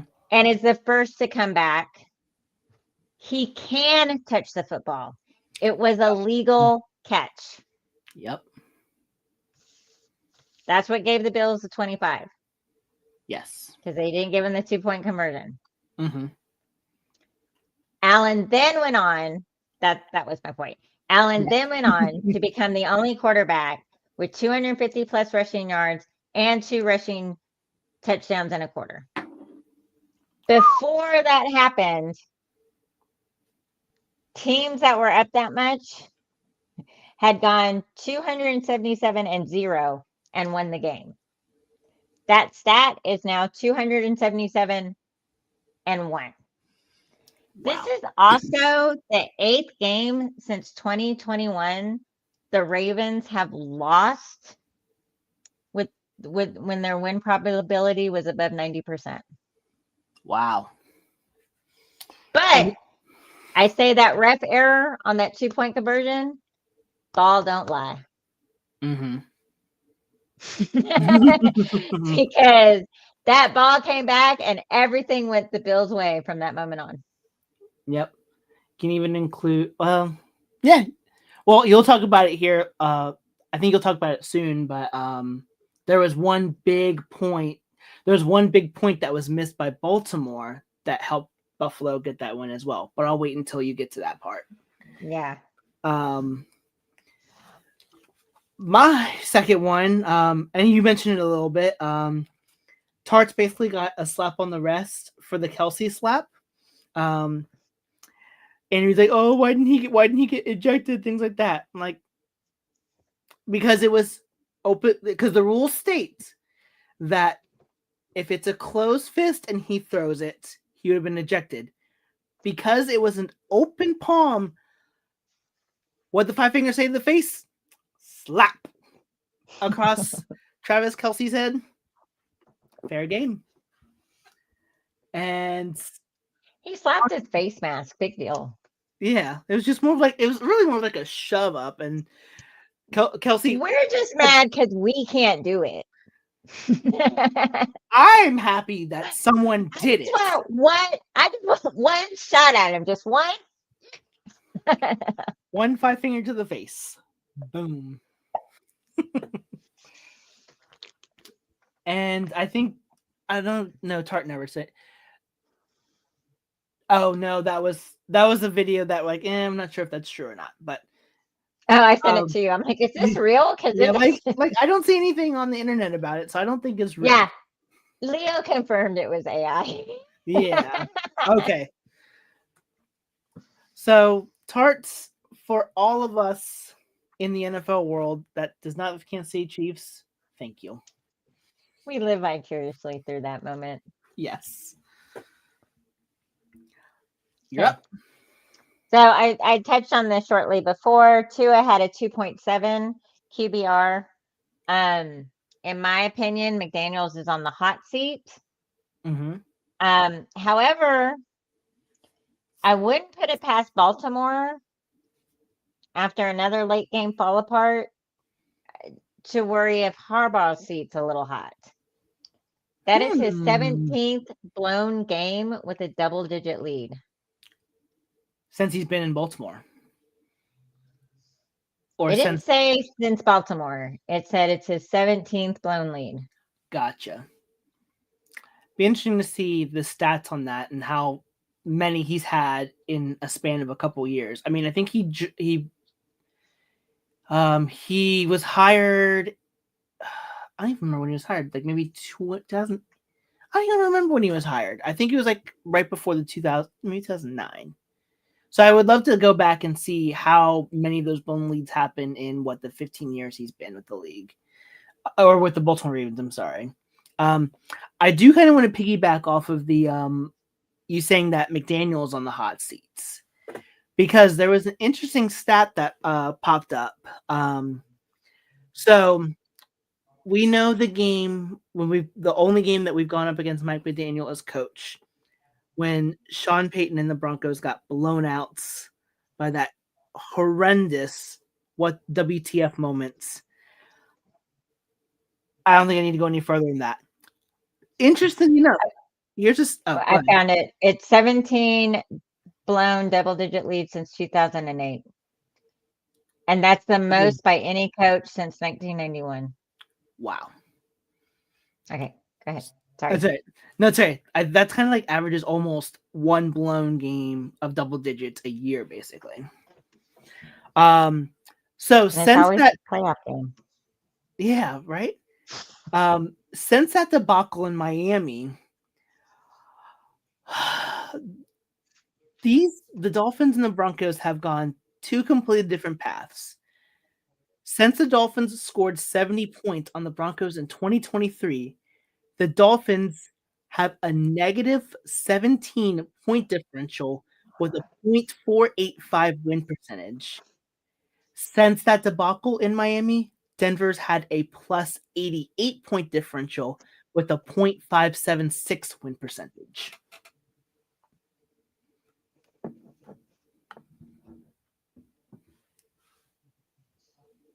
I don't really know if it's McDaniels or Tua or the combination of them. Right. I know McDaniels was hailed as Boy Wonder, Mm. and he looked like a genius at first. I know he was real personable. You know, he seems well liked. People were dressing up their kids for Halloween. Yep. But he hasn't kind of held up over the years. Mm-mm. I kind of want to join the bandwagon that sometimes it looks like he's high as hell on that podium. I mean, you're not wrong. It kind of, especially with some of looks his that way. I mean, like some Again, and it might be he has a face like Bo Nix, where it's just very memeable. And if you don't have great poker faces, then you know you're going to get memes made of you. But I'm not a fan of Tua and how he doesn't take any accountability or responsibility. Mm-hmm. And it seems to me he's gotten more aggressive and worse as the years have progressed. Yeah, I would agree with that. And Tua, in my limited opinion, hasn't really made the jump into a good quarterback. Yeah, he hasn't quite lived up to the 6th overall pick hype. You know, tank for Tua. Yep. You know, the Dolphins went through a big controversy because, you know, they came out and admitted they were tanking for Tua. Mm-hmm.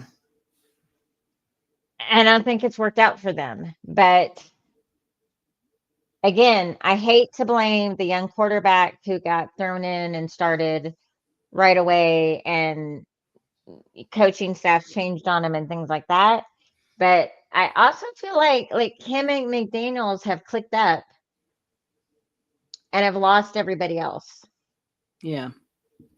And so that's why I say I'm not really sure if it's McDaniels and his coaching. I'm not sure if it's Tua and his attitude and lack of leadership.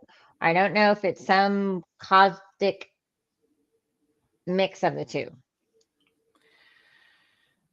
It's a tough web to figure out for sure. Who knows what's going on in Miami, but it's going nowhere fast, and it is. You can't tell.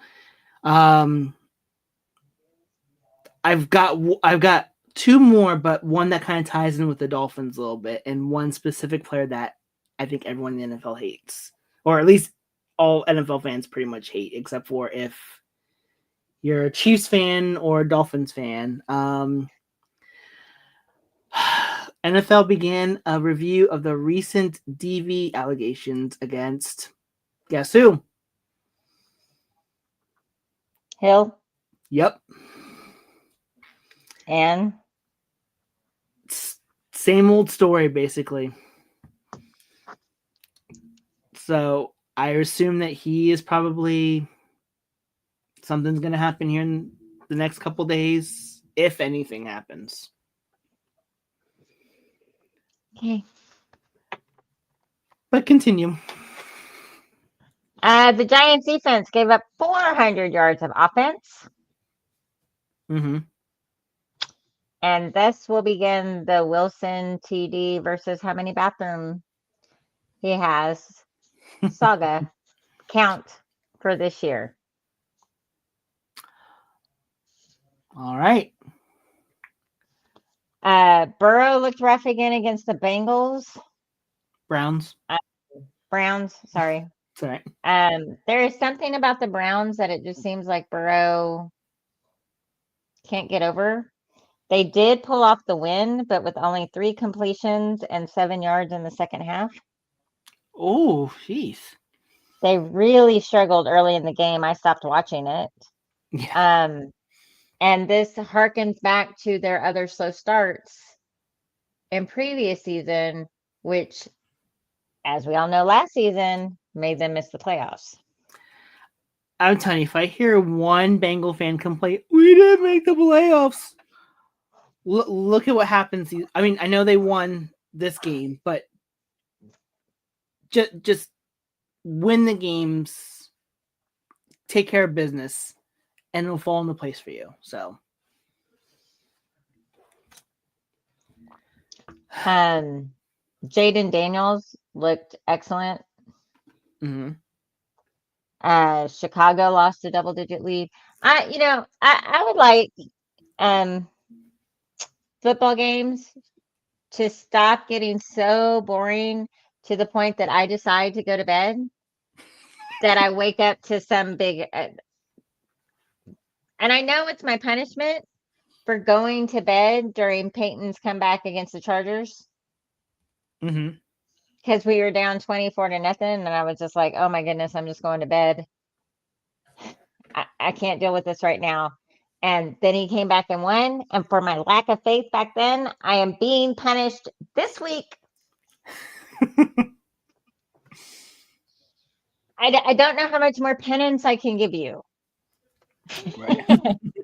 Because I did go to bed when the Ravens were up 40-25. 1.1% chance they come back.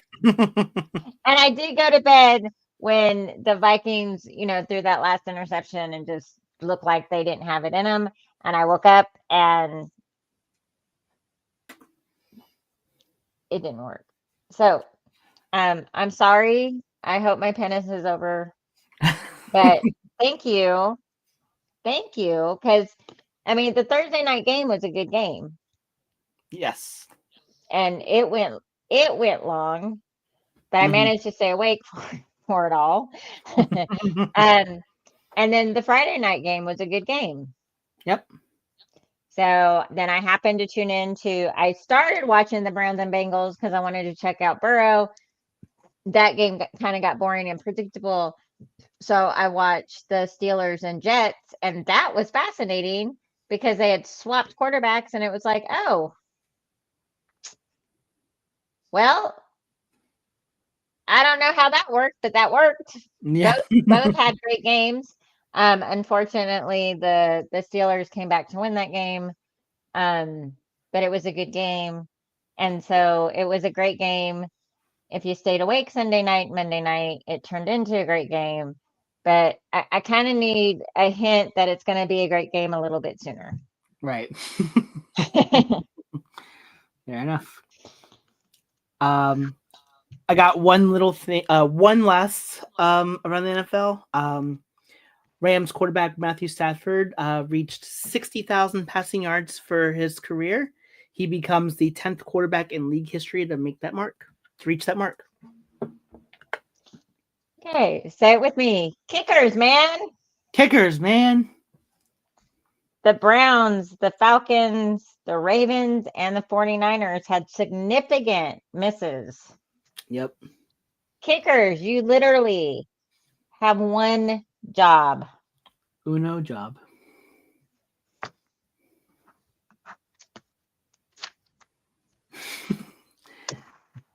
Yeah, so the Browns the Niners eked out the win. But got rid of their kicker. But the kicker didn't. It's going to last till week 2. The kicker missed 2 field goals, and they were 36 yards, and the other one was 20-something. So he got waived the next day. Yep. And then the other misses cost him the game.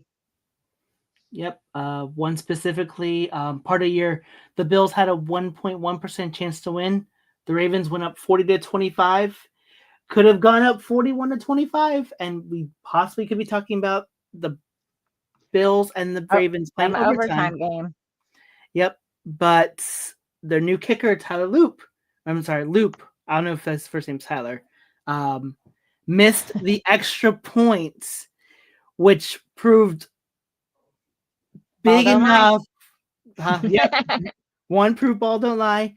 One gave the Bills just enough points to come back that they needed to win that game.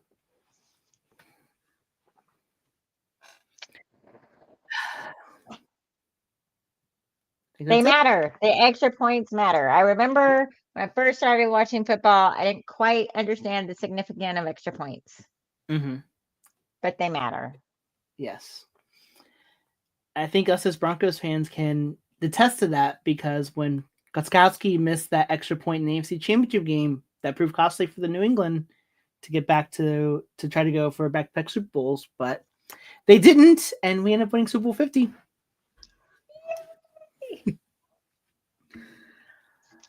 That's all I have around the NFL. Me too. All right. Oh, one more thing around the NFL. Game of the week. I forgot to mention that. Oh, I was going to say what? Okay. Okay. I have not picked an old time. Well, it's not really an old time rivalry, because for so many years, only one of these teams went. Mm-hmm. So it's not really a rivalry.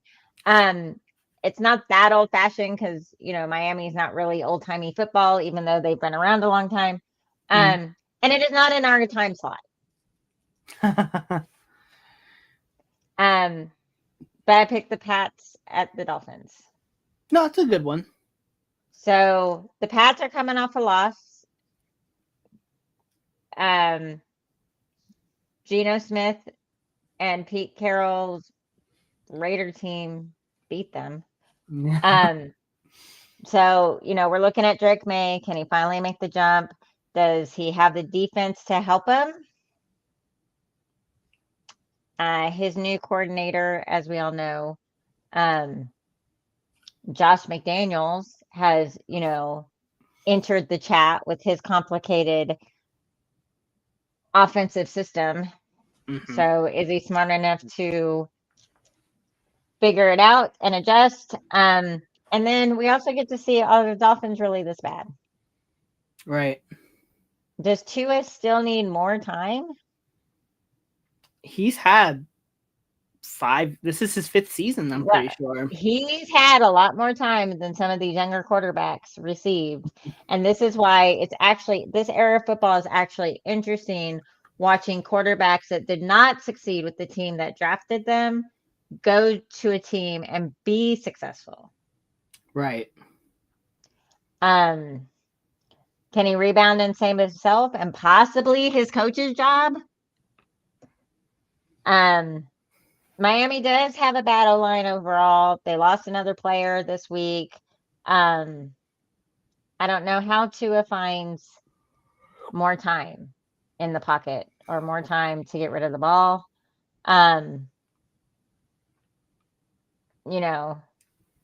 If the Pats lose again to this really bad Dolphins team, or the Dolphins take a beating by this Pats team, can we just ignore the Dolphins this year? Who knows? And I think the worst thing about the whole Tua situation is that they last year signed Tua to a huge contract. Why? To show that they're his guy. He's their guy. So missed all the pronouns in that sentence. I chuckled at the meme because I cannot say Tua's given last name. Tunga Viola. And they changed it to Tunga Turn It Over. Yes. Yep. But again, part of my patience running out is his defensiveness and his lack of saying, it's on me, I have to be better. Yep. Absolutely. Well, we'll see what happens in that one. That's 1:00 my time, right? That game? Patriots and Dolphins. Sure. I didn't. It's okay. It's okay. I think it is 1:00 if I remember correctly. It's not during the Broncos game, and we have the 1:00 game, right? So 4:00 your time. So yes, it would be the 1:00 game your time. Mm-hmm. All right. Because 1:00 is your early game. Unless there's a London game, then 9:30 is my early game. My game of the week.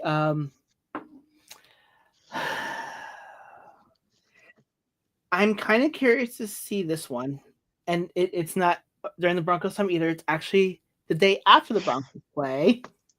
I picked the Bucs and the Texans. I'm curious to see how the Texans rebound after their loss to the Rams, in which the team didn't even score a touchdown.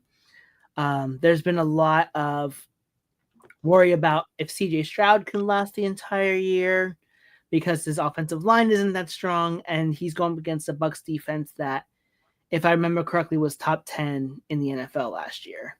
And if he gets hit a lot,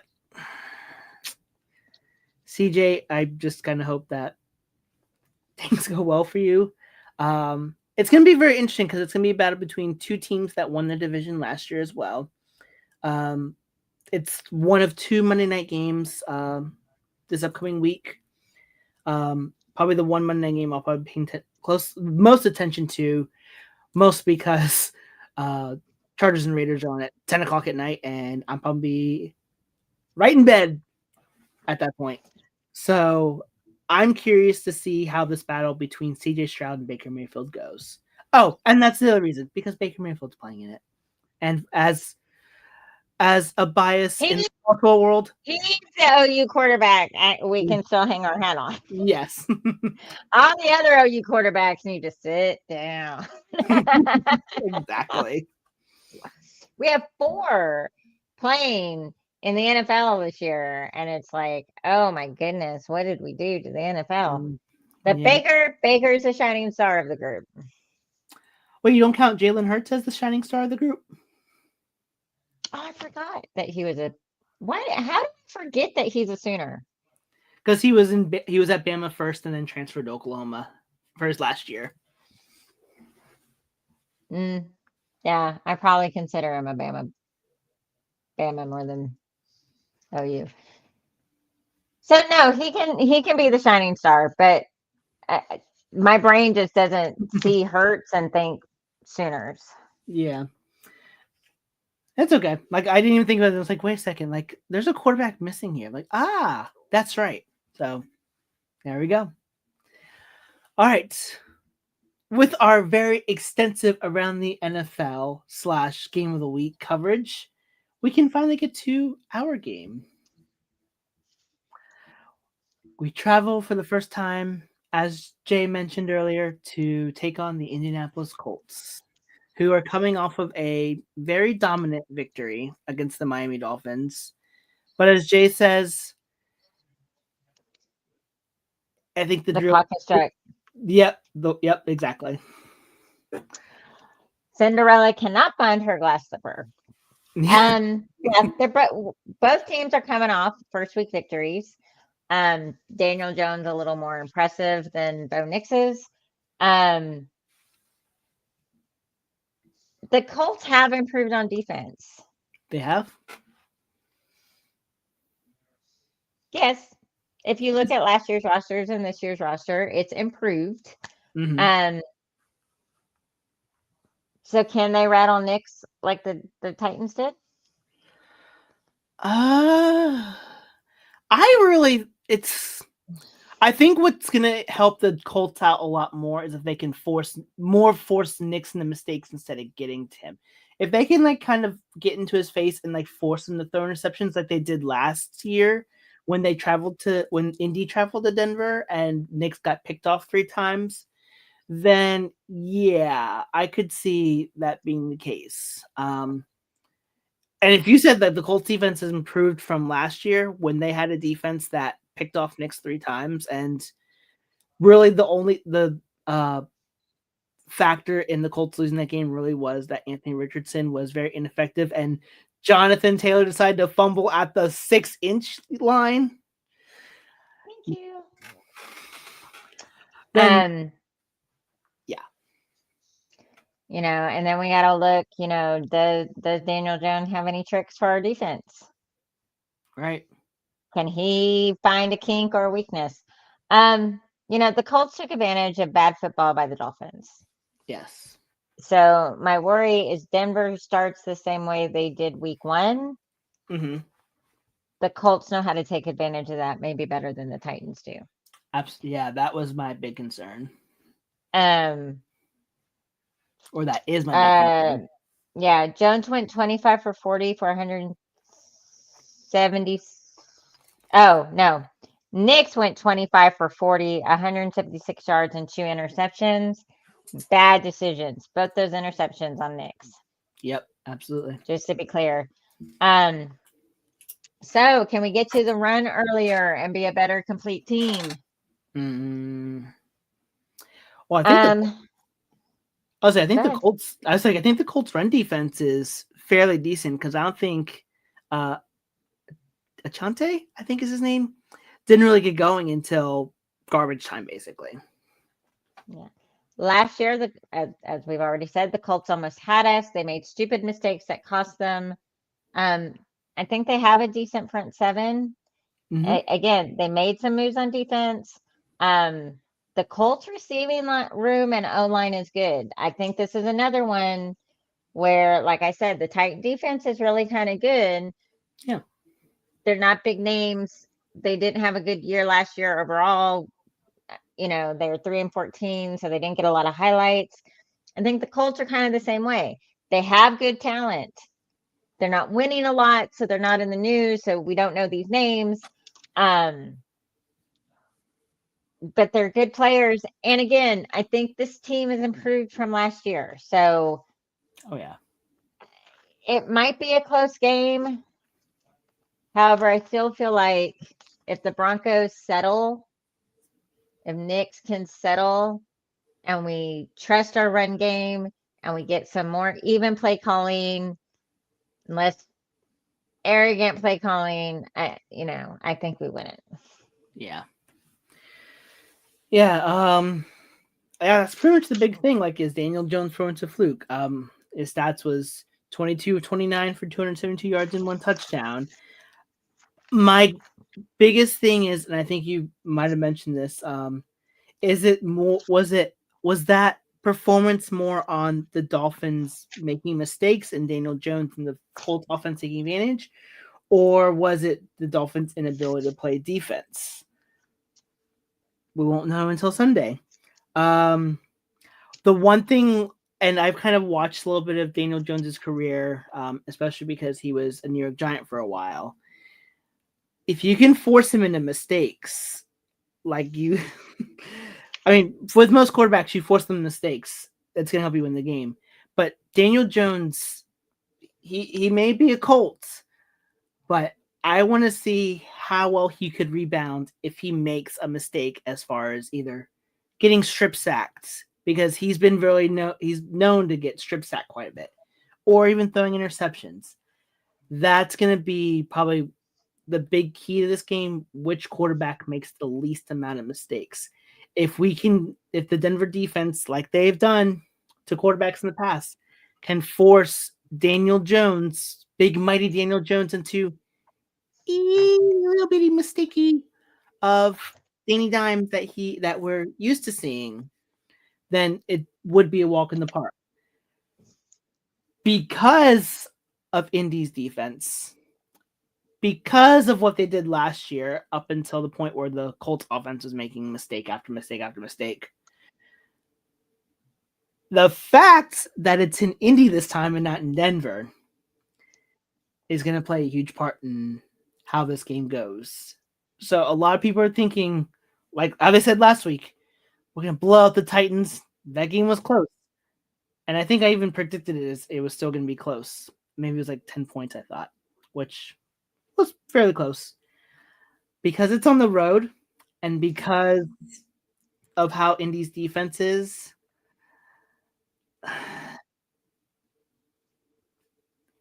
I think they are more than capable to capitalizing on mistakes better than Tennessee was. And I think that's going to be what's going to make the difference in this game. I will say, though, I think Denver still wins it, but it's definitely going to be by less than a score for sure. I have an X factor. No news yet on Evan Ingram. If he does play, get him involved more. Please get him involved more. If he doesn't play, like you mentioned, get the running game going. J.K. Dobbins, R.J. Harvey. The J.K.R.J. train needs to keep going. One big note, though, that I forgot to mention as far as running backs are concerned is that Denver did sign Deuce Vaughn to the practice squad. So that's going to kind of raise a couple eyebrows on there could be someone's future could be impacted as far as being a member of the Denver Bronco with this signing, because Deuce Vaughn has all the capabilities of a running back that Sean Payton's looking for. Because of this signing, I found it very interesting that one of these running backs that are probably lower on the depth chart could be in trouble. Have we gotten a final word on Greenlaw? Nothing yet. From what I understand, I do not believe that. Well, actually, let me put this in Sean Payton words, at least from what I heard today. He's progressing. That's all he said. He's progressing. So his version of progressing, my version progressing, any podcaster, any radio person version of progressing could mean many different things. I don't think we're really going to know if he's going to play until that injury report comes out. I did hear, I think he was like on the side doing work. I don't know if he like fully practiced. So we'll see. If he can play, great. But if there's any question, I would prefer he sit another week and come back against the Chargers. Oh, yeah. That's honestly what I hope for as well. Let me see. But Chanel did a great job filling in for him. Oh, absolutely. I was real. Oh, I wish I put that in my good. He actually was really decent in that game. All right, here I can throw you. So Dre Greenlaw didn't participate in practice today. Neither did Nate Adkins or John Franklin Myers. Evan Ingram was limited, so there is a possibility he could play. And then Alex Singleton popped up on the injury report, but he was a full participant today. So if they're saying Dre Greenlaw didn't participate, today, and I think if he doesn't participate tomorrow, I probably would say that he's probably not going to play this week. But I would agree with you. I would rather have him fully healthy and ready to go down the stretch. If he needs another week, fine. We're probably going to need him against the Chargers anyway, where that's going to be our first true test this season. Not saying the Colts are a test because I can actually officially say, watch the trap game. I feel like this Colts game could be a trap because we could be looking ahead to the Chargers. Because depending on what happens with the Chargers, next week could be a battle for the division early on. And if we overlook Indy, yeah. So, repeat after me. Watch the trap game. So, fingers crossed. My hope is just that we play a little bit better this week than we did last week. But on offense and special teams. Yeah, on offense. Get your defense can play better too. Yeah, defense can play better. Stop. I mean, I wouldn't be mad. I wouldn't be mad if they're like they played it too. What are we gonna be mad at? I don't know. I mean, the defense was missing a pick six. Yes, absolutely. So I think they owe us a couple. Yeah, always. Okay, see, everyone concerned that, you put out a couple podcasts, but they're really short.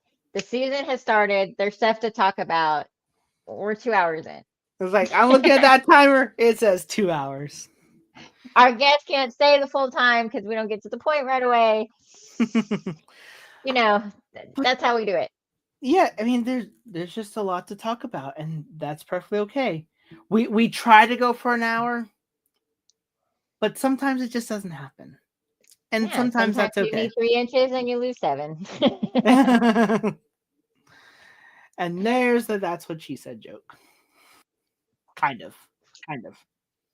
Yeah. Well, we try to go for an hour. That's what she said. There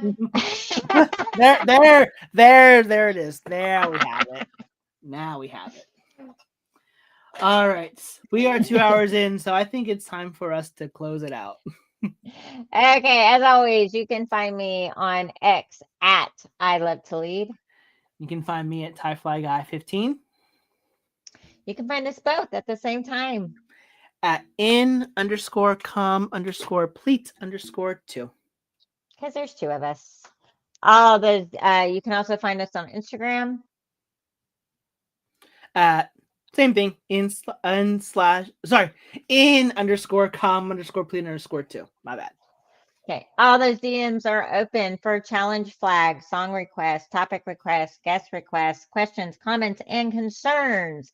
We only ask that you stay respectful. We're not, you don't need to hurt our feelings, and that you stay clothed. If sliding into someone's DMs is not for you, we do have an email. IN_COM_PLETE@outlook.com. And we are live on YouTube every Wednesday. Really every Wednesday. 9:15 Thai time, 8:15 Central, 7:15 Mountain, which is most of you, and 6:15 Kelly time. But for international listeners, we don't know. Do the math. And basically. Some of you don't daylight saving time, and some of you double daylight saving time. We just don't. Americans and math, we don't know. Exactly.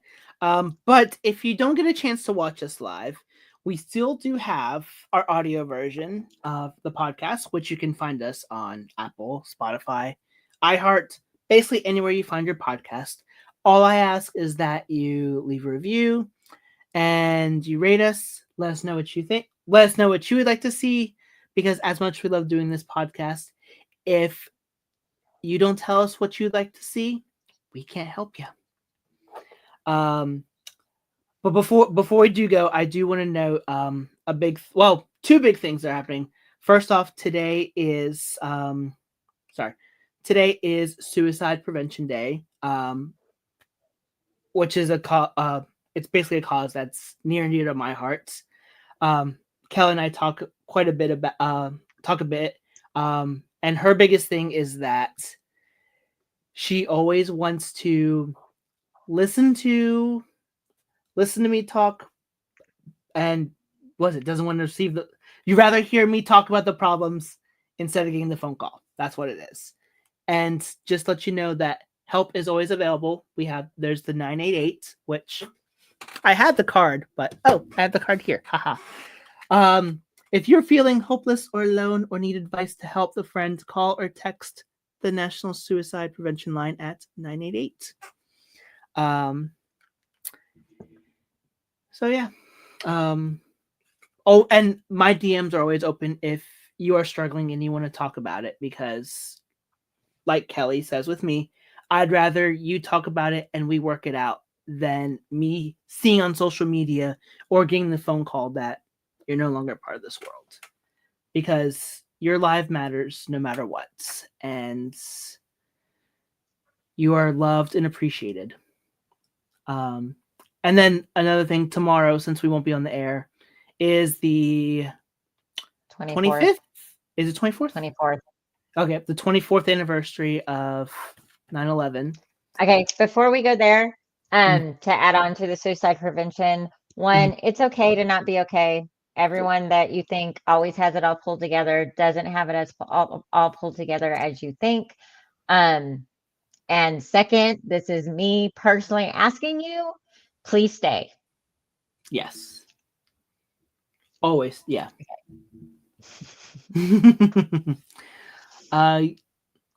Perfect. Actually, I forgot about please stay. We would love for you to stay. But yeah, so 24 years tomorrow. I'm just trying to remember. Like, I keep thinking I want to say 25, but it's not 25 yet. But yeah, because it was 01. Yeah. So yeah, 24 years ago, tragic events happened. 9/11.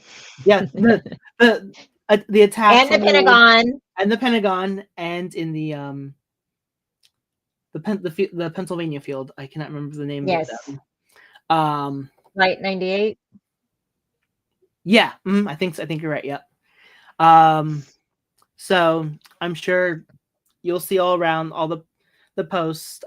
Just know that for all those that we're still heartbroken for those that were lost on that day, and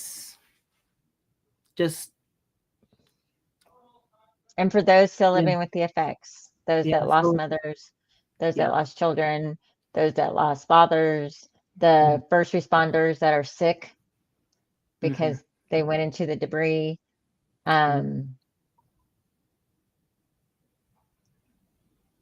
So and it was a sad day in America, and it has not been forgotten. Nope. And that's a big thing. The two big words, never forget. And so, with all that said, we wish you all, gosh, I lost it. Please stay, never forget. But until then, and until next time, go Broncos.